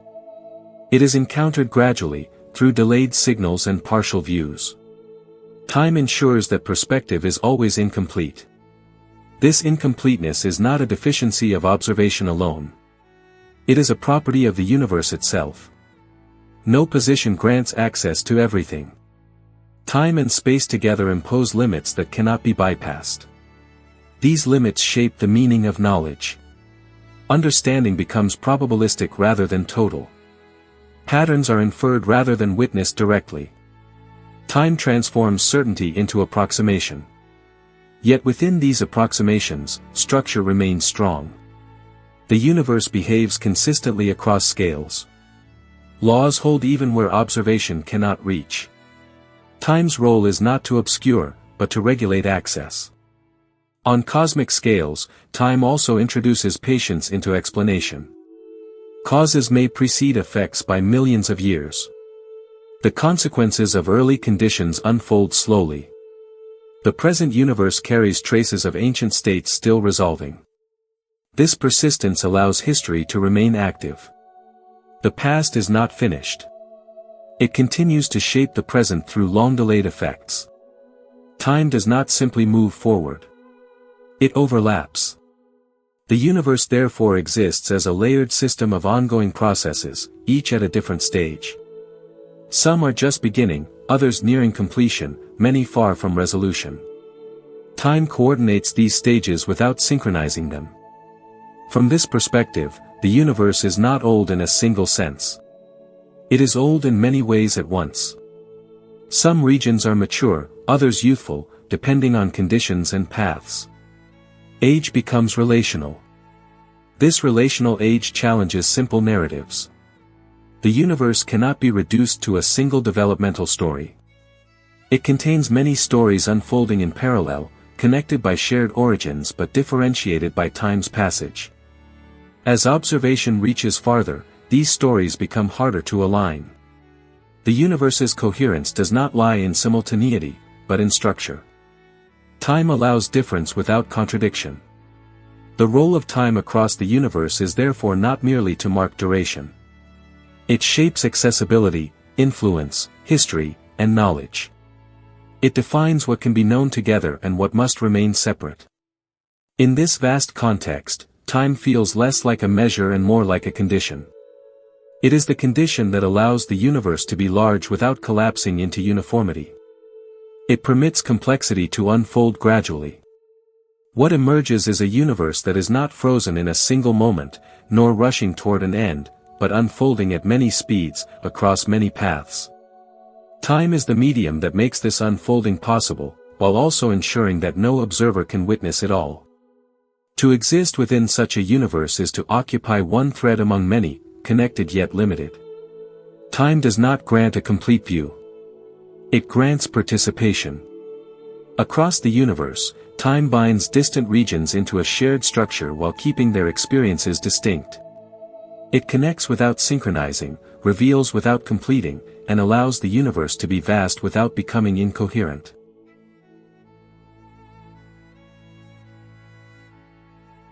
There are places in the universe where the familiar language of time begins to lose its grip. Not because time disappears, but because the structures used to describe it no longer hold together in the same way. At these edges, understanding does not collapse suddenly. It thins, becoming less certain, less complete. One such edge appears when gravity becomes extreme. Near very dense objects, the passage of time slows in ways that defy everyday intuition. Clocks diverge dramatically. Durations stretch unevenly. Cause and effect remain intact, yet the spacing between moments grows unfamiliar. The equations remain precise, but the meaning becomes harder to picture. Closer still, descriptions strain. The curvature of spacetime intensifies. Paths through time bend sharply. The distinction between past and future blurs in ways that cannot be easily translated into experience. It is not that time stops behaving logically. It is that logic no longer fits into ordinary frames of reference. These regions are not abstract. They are predicted by the same principles that govern gentler environments. Yet their conditions lie far beyond direct observation. Signals that originate there are altered, delayed, or lost. What remains is inference built on incomplete information. Another edge emerges when attention turns backward toward the earliest moments of the universe. As conditions grow hotter and denser, familiar descriptions of time begin to overlap with uncertainty. The tools that work well at later stages lose resolution. Concepts that depend on smooth continuity begin to break apart. At these earliest moments, time is no longer clearly separable from the processes unfolding within it. The idea of a steady dimension against which events occur becomes difficult to sustain. Change happens, but the framework that usually orders change becomes unstable. This instability does not imply chaos. It signals a boundary where current understanding reaches its limits. Beyond it, descriptions must change, but how they should change remains unclear. Time does not vanish at this boundary. It becomes harder to define. Questions naturally arise about beginnings. Did time have a starting point, or does that question assume more than can be known? Language struggles here, because beginnings imply a before, and a before implies time already in place. The concepts loop back on themselves. Similarly, questions about endings encounter quiet resistance. Does time stretch on indefinitely, or does it approach a boundary beyond which description fails? Current knowledge allows scenarios but not conclusions. Time's ultimate fate remains open. These unanswered questions do not weaken understanding. They define its shape. Knowing where explanation stops is itself a form of clarity. It prevents false certainty and preserves coherence. There are also edges where different descriptions of the universe meet but do not yet align. Time is treated differently depending on the scale and framework being used. Each description works well within its domain, yet stitching them together remains incomplete. This mismatch is not an error in measurement. It reflects a deeper gap in understanding. Time appears smooth and continuous in some contexts, granular or uncertain in others. Reconciling these views remains an open challenge. What is known is that time behaves reliably where conditions are moderate. It aligns with observation, prediction, and measurement. The difficulties arise not in everyday reality, but at extremes of scale, density, and energy.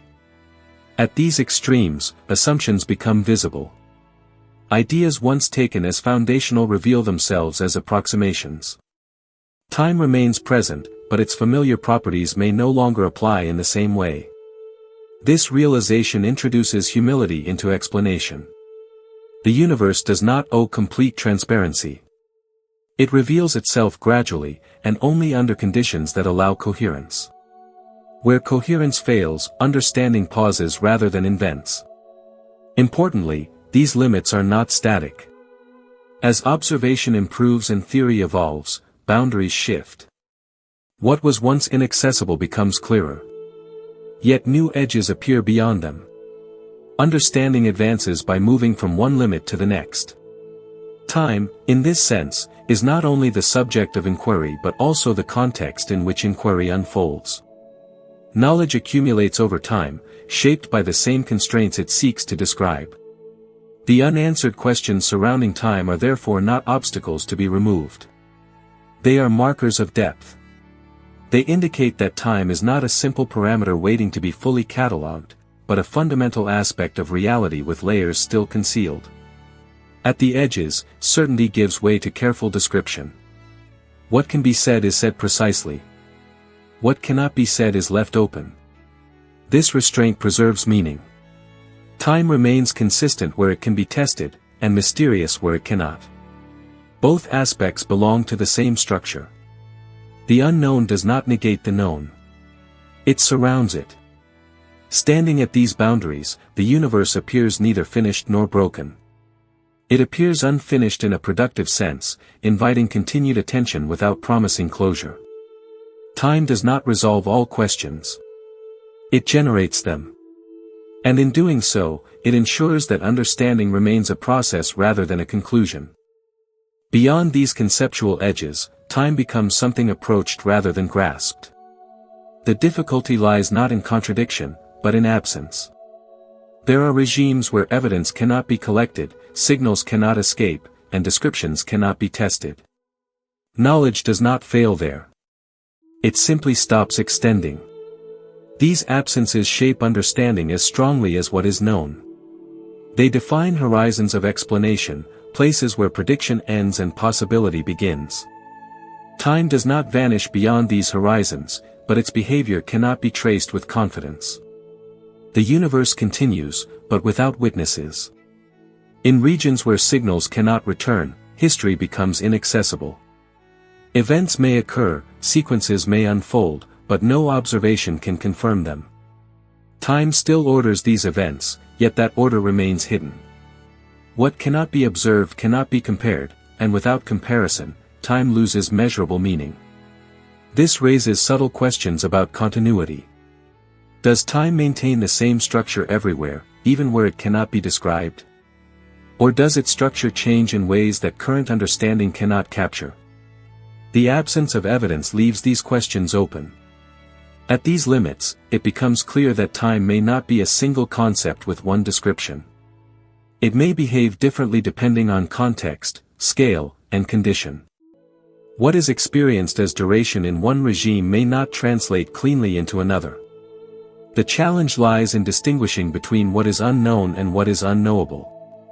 Some questions remain unanswered simply because tools are insufficient. Others may be constrained by the universe's structure itself. Time participates in setting those constraints. There are also boundaries where intuition itself becomes unreliable. Concepts shaped by moderate conditions fail when extended too far. Words like before and after, start and end, lose their usual clarity. They depend on assumptions that no longer apply. Yet even here, the universe does not become arbitrary. Patterns persist. Regularities hold where they can. Time's deeper behavior may be unfamiliar, but it is not without structure. The difficulty lies in accessing that structure without distortion. This distortion arises when language reaches beyond experience. Terms borrowed from everyday life are stretched to describe environments they were never meant to capture. The result is not falsehood, but imprecision. Recognizing this imprecision is essential. It prevents conclusions from outrunning evidence. It keeps understanding grounded, even at the edges. The unanswered questions about time often concern its origin. Whether time emerged from a prior state or has always existed remains unresolved. Each possibility carries implications that are difficult to test. Both fit within current descriptions, yet neither can be confirmed. Similarly, questions about whether time could change its nature over the universe's history remain open. Did time always behave as it does now, or did its structure evolve? Evidence suggests stability, but certainty fades when looking far enough back. These questions matter not because they demand immediate answers, but because they reveal how deeply time is woven into explanation. Remove time, and description collapses. Alter time, and meaning shifts. At the edges of understanding, time becomes less a subject and more a condition. It defines what can be asked meaningfully. It sets the stage on which explanation operates. This role makes time unique. Other aspects of the universe can be isolated, studied, and bracketed. Time cannot be fully separated from the act of study itself. It frames every observation. This framing introduces a quiet circularity. Time is used to describe the universe, yet the universe defines time. Understanding advances by navigating this loop carefully, without mistaking description for foundation. The presence of unanswered questions does not suggest that time is unknowable. It suggests that knowledge unfolds gradually, shaped by limits that are themselves meaningful. These limits encourage precision. They remind inquiry to move slowly, to respect structure, and to distinguish between what is modeled and what is observed. Time resists oversimplification. In this resistance, time maintains coherence. It does not allow speculation to replace structure. It anchors explanation even where explanation must stop. The edges of understanding therefore serve a purpose. They prevent false closure. They keep the story open without dissolving it into uncertainty. Time remains central, even where it is least understood.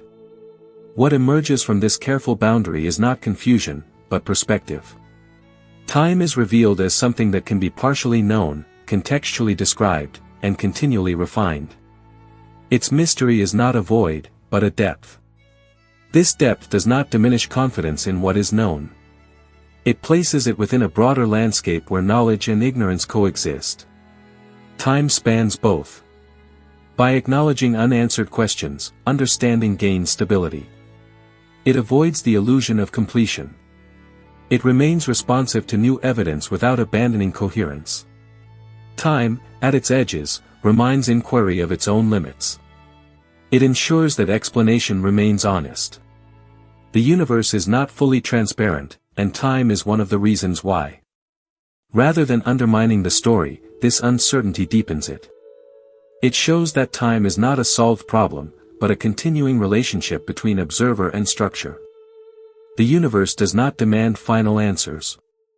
It permits ongoing exploration. Time provides the framework in which that exploration unfolds, even when it leads to silence. At these edges, time stands not as an obstacle, but as a boundary that gives shape to understanding. It defines where knowledge ends and where meaning continues without certainty. In acknowledging these limits, the story of time remains open, grounded, and coherent, shaped as much by what cannot yet be said as by what can.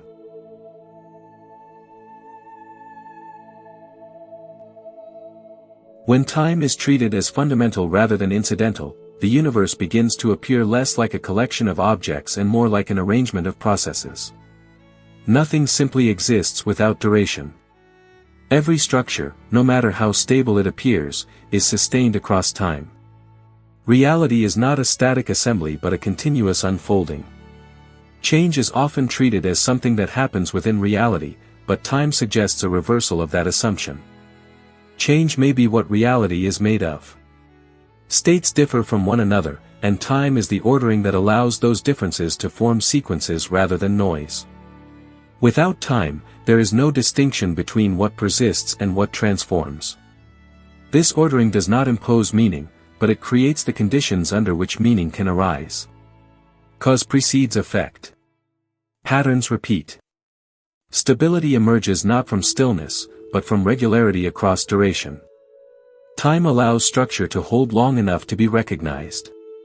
At the smallest scales, this becomes apparent in the behavior of matter itself. Particles are not defined solely by position, but by how they evolve. Interactions unfold over intervals. Even what appears instantaneous carries an internal sequence when examined closely enough. Time is embedded in the identity of physical processes. At larger scales, the same principle holds. Stars are not objects frozen in space. They are phases, sustained by balance over immense durations. Galaxies are patterns of motion held together by long-term relationships. The universe is coherent not because it is fixed, but because its changes follow consistent paths through time. This consistency allows prediction, but only within limits. Time creates order, yet it also introduces uncertainty. The future is shaped by the present, but not fully determined by it. Small differences can amplify. Paths can diverge. Time does not guarantee predictability, only continuity. This balance between order and uncertainty is not accidental. It reflects the structure of time itself. If time were completely rigid, change would be mechanical and closed. If it were completely loose, coherence would dissolve. Reality occupies a narrow region between these extremes. Causation emerges within this region. Events influence others, but only within boundaries set by time's structure. Influence takes time to propagate. Effects cannot appear without causes, yet causes do not dictate outcomes with absolute certainty. Time mediates this relationship. This mediation places natural limits on knowledge. Observation always occurs after events unfold. Measurement captures what has already happened. The present is known only as it passes. The future remains open because it has not yet been ordered by time. These limits are not flaws in perception or method. They arise from the same structure that makes reality intelligible. Time allows understanding to grow, but prevents it from becoming complete. Knowledge accumulates, but never reaches totality. This incompleteness is essential. It ensures that reality remains dynamic rather than closed. New configurations remain possible. Time keeps the universe from settling into a final state that could be fully known and predicted. Seen this way, time is not simply a dimension alongside others. It is the dimension that allows all others to matter. Space provides separation, but time provides sequence. Without sequence, separation has no narrative. With time, distance becomes history. This historical aspect of reality reshapes how existence itself is understood. What something is cannot be separated from what it has been and what it may become. Identity unfolds over time. Even the most basic entities are defined by how they persist or change. The universe, then, is not a snapshot. It is a story without a single narrator. Each region follows its own thread, intersecting with others where interaction occurs. Time weaves these threads into a fabric that is coherent without being centralized.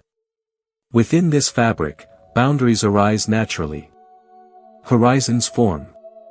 Not everything can influence everything else. Time limits interaction as much as it enables it. These limits give reality its texture, preventing uniformity. Uniformity would erase distinction.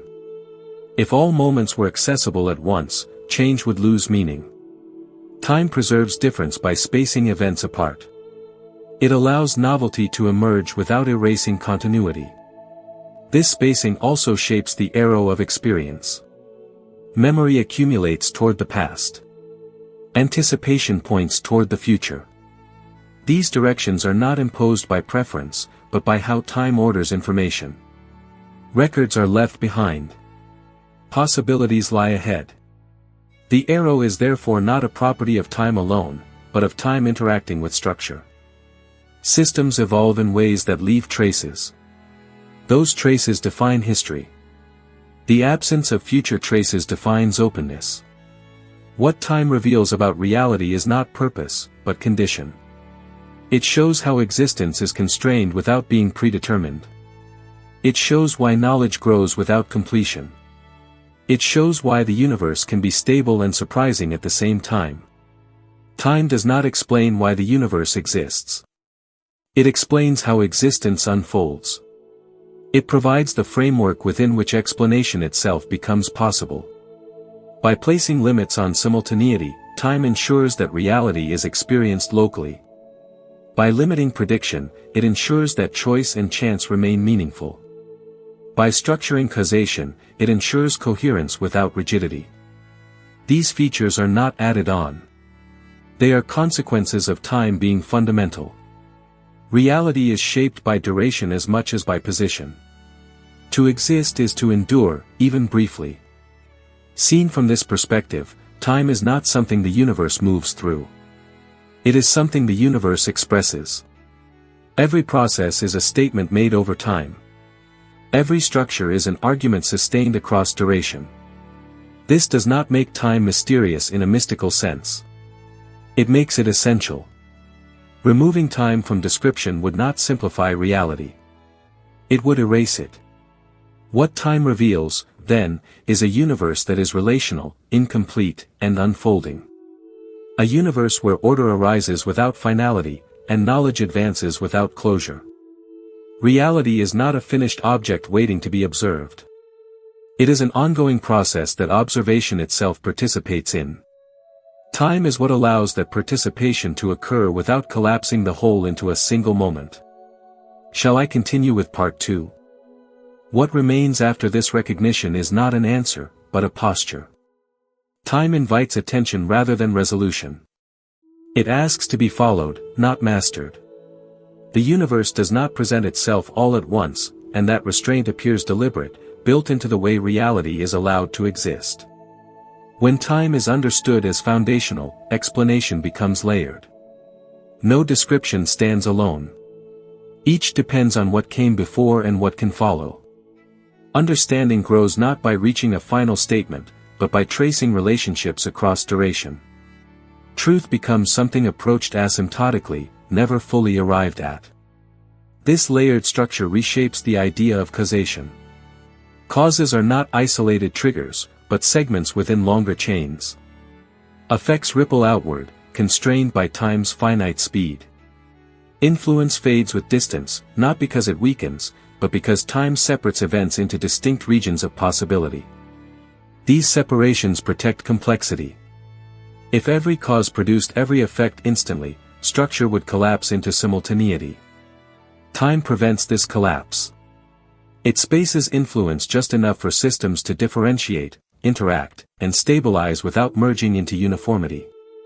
From this spacing arises the universe's capacity for memory. Past states leave imprints, not as preserved moments, but as altered conditions. Each event reshapes what follows, even as its exact form disappears. Time remembers through consequence, not preservation. This form of memory is selective. Not everything is retained. Many details vanish without trace, while others propagate across scales. The universe forgets constantly, and this forgetting is as essential as remembering. Without loss, accumulation would overwhelm structure. Time governs this balance. It allows information to persist long enough to matter, but not indefinitely.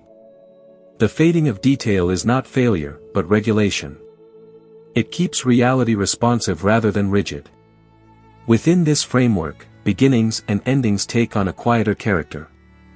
They are not sharp edges, but regions where description thins. Asking when something truly begins depends on scale and perspective.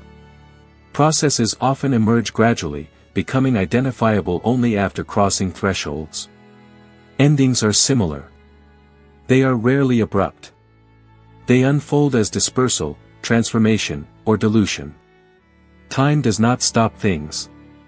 It allows them to change into forms that no longer resemble their origins. This continuity complicates the search for absolute origins. The question of a first moment becomes entangled with the limits of description. As models are extended backward, they reach conditions where familiar concepts lose clarity. Time, as currently understood, may not apply uniformly across all regimes. This does not signal failure. It marks a boundary. Time reveals that understanding has horizons, just as observation does. Some questions dissolve rather than resolve when pushed too far. The demand for a single beginning may be one of them. What persists instead is structure. Patterns repeat across scales, even as details differ. Growth, decay, equilibrium, fluctuation, these motifs recur from microscopic systems to cosmic ones. Time does not enforce these patterns, but it makes them visible. Through repetition, stability emerges. Through variation, novelty appears. Time allows both by refusing to compress everything into sameness. Each moment is similar enough to connect, different enough to matter. This balance shapes the experience of being within time. Awareness is always partial. Perception lags reality by a fraction, memory lags further still. The present is never fully accessible, only inferred through transition. Yet this limitation grants coherence. If the present were perfectly accessible, experience would fracture under its own immediacy. Time softens reality just enough for it to be navigable. It filters complexity into sequences that can be followed. This filtering does not distort reality. It constitutes it. What is accessible is not a reduced version of what exists, but the only form in which existence can be sustained. Time does not hide the universe. It makes it livable. From this perspective, uncertainty is not a defect to be eliminated. It is a feature that preserves openness. Complete certainty would freeze possibility. Time resists this by ensuring that knowledge always arrives too late to close the future. The universe remains unfinished, not because it lacks direction, but because direction itself unfolds. Outcomes depend on histories that are still being written. Time holds these histories open until they solidify into record. Even then, records are incomplete. They preserve outlines, not totality. This incompleteness is cumulative. Each layer of time adds structure while obscuring detail. Reality becomes richer and less transparent as it evolves. This opacity does not obscure meaning. It situates it. Meaning arises not from total access, but from continuity. From knowing enough to act, but not enough to exhaust possibility. Time makes this possible by ensuring that no moment contains everything. Each moment carries traces of others, but never their full presence. This absence is what allows movement. Movement, in turn, sustains relation. Nothing exists entirely alone in time. Even isolated systems interact with their own past states. Continuity binds them to what they have been. The universe is therefore relational not only spatially, but temporally. Connections stretch across moments as much as across distances. To exist is to be linked, forward and backward, within time's fabric. This fabric is not woven toward a conclusion. It has no final pattern waiting to be revealed. Its order is local, emergent, and provisional. Time ensures that no configuration becomes absolute.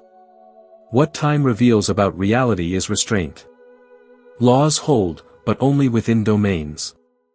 Patterns persist, but only temporarily. Knowledge grows, but never closes. Reality remains stable enough to endure and open enough to change. This restraint is not imposed from outside. It arises from time's role as a mediator. By separating events, it allows them to relate without collapsing. By ordering sequences, it allows explanation without finality. The universe does not rush. It unfolds at its own pace, governed by durations that dwarf human scales. Yet the same structure applies at every level. Time treats all processes equally, regardless of size. In this equality lies a quiet coherence. The same temporal framework supports the briefest fluctuation and the longest evolution. Reality does not privilege scale. It privileges continuity.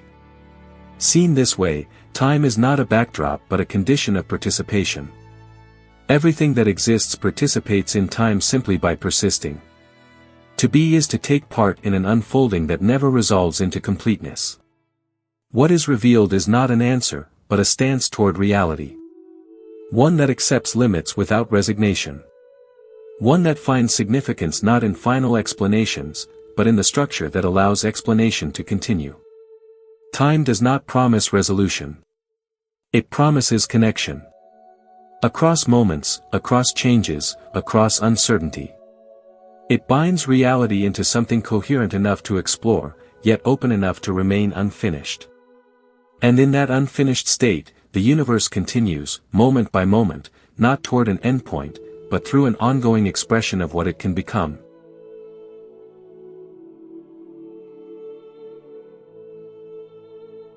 Human life unfolds not alongside time, but within it. Every thought, every motion, every pause is shaped by sequences that cannot be stepped outside of. From the first moments of awareness to the last fading recollections, existence is threaded through duration, stitched together by memory and expectation. Perception itself depends on this threading. A sound is recognized only because it begins, continues, and ends. A face becomes familiar because it persists across moments. Identity forms not from a single instant, but from continuity, from the quiet accumulation of change that remains coherent enough to be called a self. Memory anchors this coherence. It does not preserve the past as it was, but as it can be carried forward. Experiences are compressed, simplified, and reshaped so they may endure. What remains is not a record, but a residue that influences what comes next. This influence is subtle. Memories guide attention, bias interpretation, and shape response. They do not dictate action, but they contour it. The present is never free of the past, yet it is never fully bound by it. Time holds both constraint and openness in balance. Anticipation completes this structure. Just as memory reaches backward, anticipation reaches forward. It fills the future with imagined forms, possibilities that have not occurred but already affect behavior. Decisions are made in response not only to what is, but to what might be. This forward reach is never precise. The future remains indeterminate, its details inaccessible. Anticipation works through approximation, through expectation shaped by pattern. It relies on continuity without certainty. Together, memory and anticipation create the sense of a present moment. This moment is not a fixed point, but a span, wide enough to hold recent past and near future. Consciousness occupies this span, moving through time by continuously updating its internal alignment. Within this movement, impermanence becomes unavoidable. Nothing experienced remains unchanged. Even the most stable conditions shift when observed over sufficient duration. Bodies age, environments evolve, relationships transform. Time ensures that stasis is temporary. This impermanence is not an intrusion. It is structural. Without change, experience would collapse into repetition. Meaning arises because moments differ, because what exists now will not exist in the same form again. Yet impermanence carries tension. Awareness of change brings awareness of loss. Each moment replaces another, leaving behind something that cannot be fully recovered. Time moves forward without reversal, and human awareness moves with it. This movement shapes how meaning is assigned. Significance is often drawn from scarcity, from the knowledge that moments are limited. Attention sharpens when duration is finite. What can end becomes valuable in ways that what persists indefinitely cannot. At the same time, continuity softens this finitude. Lives are not a series of isolated instants. They are arcs, extended processes that maintain identity through transformation. Meaning accumulates gradually, emerging from patterns rather than peaks. These patterns are not fixed scripts. They are adaptive, responding to conditions encountered along the way. Time does not prescribe paths. It provides the dimension in which paths can be taken. Human understanding grows within this dimension. Learning is not instantaneous. It unfolds through repetition, error, and refinement. Insight arrives not as a sudden replacement of ignorance, but as a gradual reconfiguration of perspective. This gradualness is essential. If understanding arrived fully formed, it would overwhelm. Time allows comprehension to scale with capacity. Knowledge becomes inhabitable because it is acquired in sequence. Even reflection depends on temporal distance. Events are often understood only after they have passed. Meaning crystallizes when immediate demands recede. Time creates space for interpretation. This distance, however, is never complete. Reflection remains influenced by present conditions. The past is reread through the lens of what has followed. Understanding remains provisional, open to revision as new moments arrive. Thus, certainty is rare. Human existence operates within margins, navigating incomplete information.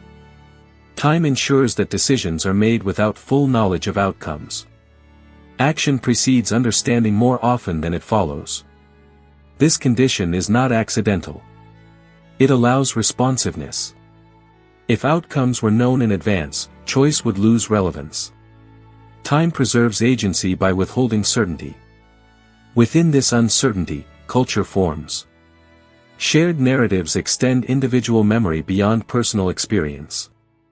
Language preserves patterns across generations, allowing insights to persist beyond the lives that produced them. Yet even these narratives evolve. They are reinterpreted, contested, and adapted. Time reshapes them as contexts shift.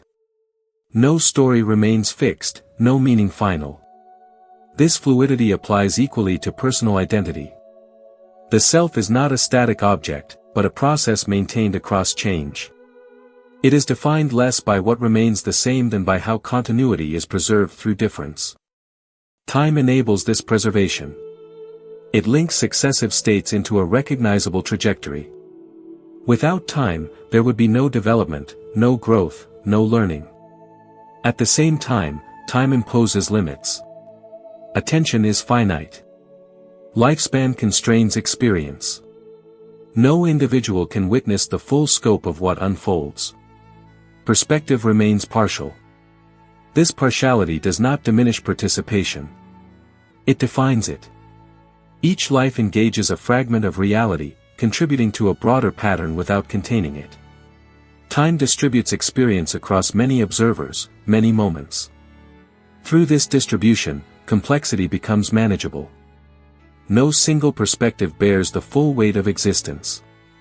Meaning is shared, diffused across durations and relationships. This sharing does not eliminate solitude. Each consciousness remains bound to its own temporal path. Experiences are aligned but never identical. Time synchronizes without merging. In this alignment, connection becomes possible. Shared moments occur when temporal paths intersect. These intersections are fleeting, shaped by circumstance and timing. Their rarity enhances their impact. Human relationships are therefore temporal constructs.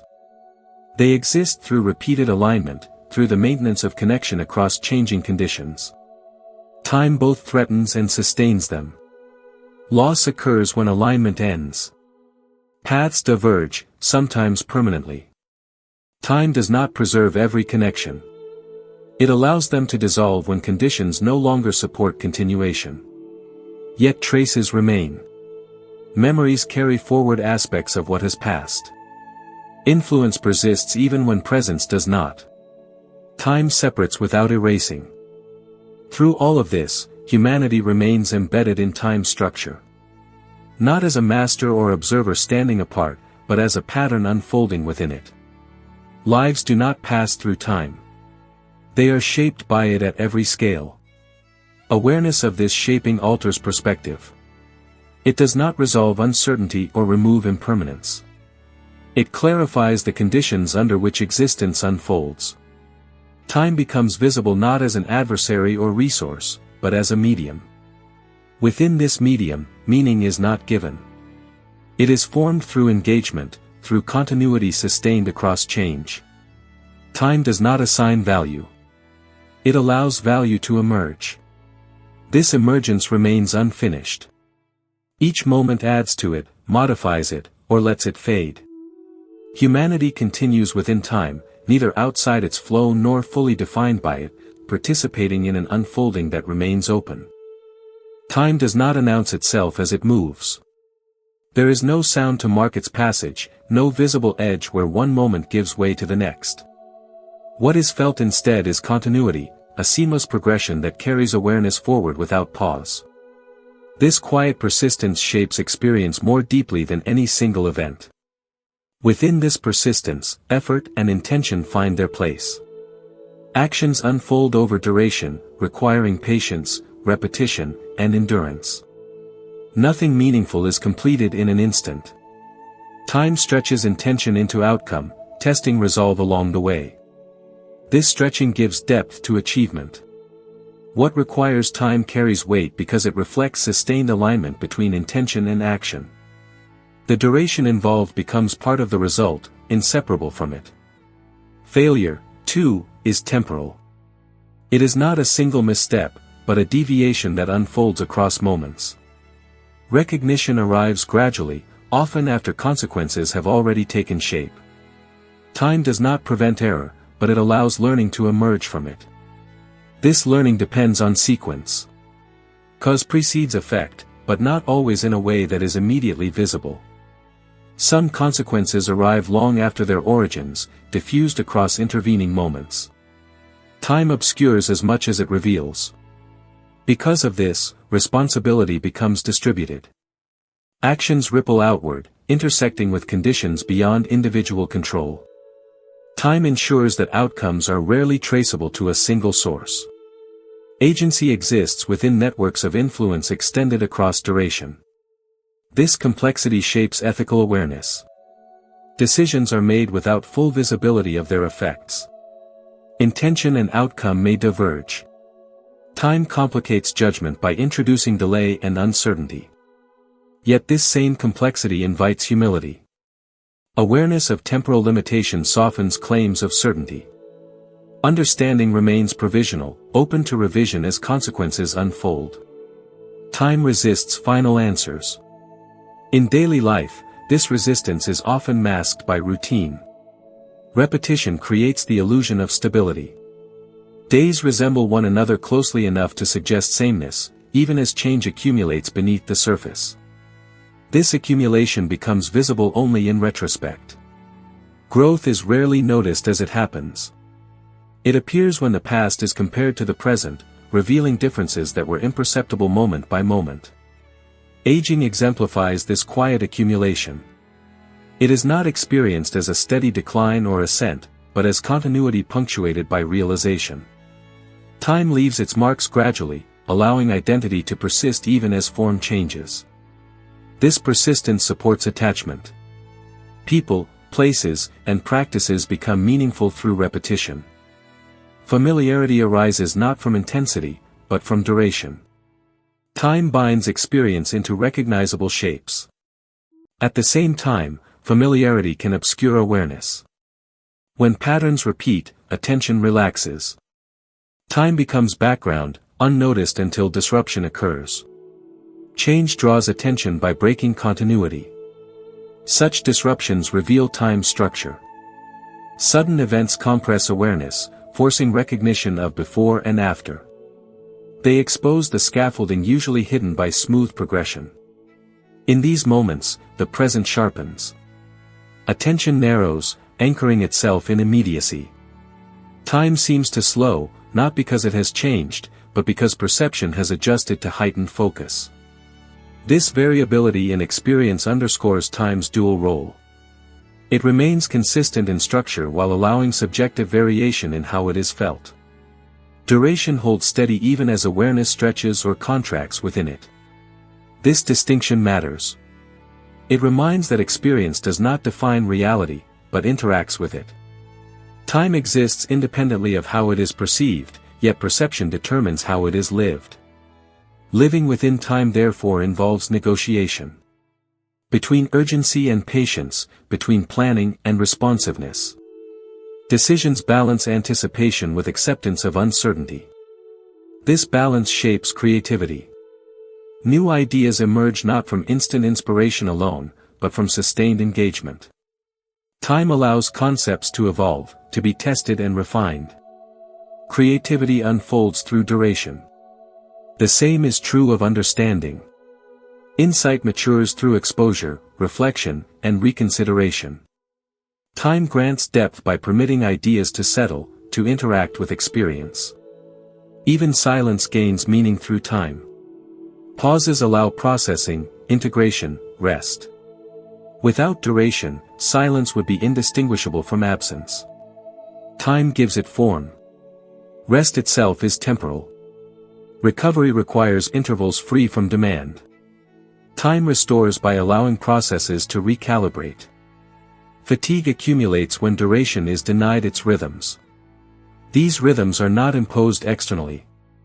They arise from the interaction between biological systems and temporal structure. Sleep, attention, and energy fluctuate according to cycles that align with time's flow. Disruption of these cycles produces disorientation. When time is fragmented or compressed, coherence suffers. Continuity supports stability not by preventing change, but by organizing it. This organization extends beyond the individual. Societies operate through shared temporal frameworks. Calendars, schedules, and histories coordinate action across many lives. Time synchronizes collective behavior. Yet synchronization is never complete. Individuals move through time at different subjective rates, shaped by circumstance and focus. Shared time accommodates variation without eliminating it.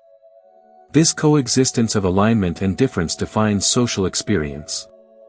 People meet within overlapping durations, coordinating without fully merging perspectives. Time enables connection while preserving individuality. Across generations, time becomes a medium of inheritance. Knowledge, culture, and consequence pass forward, shaped by decisions made long before those affected were present. Time links lives across absence. This linkage carries responsibility.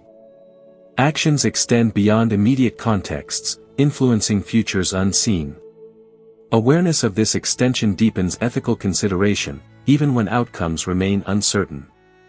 At the same time, time limits responsibility. No individual can account for all effects. Finite perspective constrains foresight. Time distributes consequence beyond singular control. Within these constraints, meaning is negotiated rather than discovered. It arises through engagement with duration, through choices made without complete information. Time does not dictate meaning. It provides the conditions under which meaning can form. This formation is ongoing. There is no final state where understanding is complete. Each moment reopens interpretation, allowing meaning to adjust as context evolves. Seen this way, time is not an obstacle to clarity, but its precondition. Without sequence, there would be no learning, no development, no narrative coherence. Human existence unfolds as one such narrative, neither predetermined nor arbitrary. It moves forward through time, shaped by conditions encountered along the way. Awareness grows within this movement. At its quiet center, time remains indifferent to interpretation. It neither accelerates nor pauses in response to meaning. It continues, offering continuity without commentary. Within that continuity, humanity persists. Not as a fleeting interruption, but as an expression of time's capacity to host complexity. Lives unfold, intersect, and conclude, each contributing to an ongoing pattern larger than any single span. When the need for explanation recedes, what remains is presence. Awareness aligned with duration, attentive to change without seeking to halt it. Time becomes not something to be mastered, but something to be inhabited. In that inhabitation, understanding settles into recognition. Not of answers secured, but of structure perceived. Time reveals itself not by standing still, but by carrying everything forward, quietly, without pause.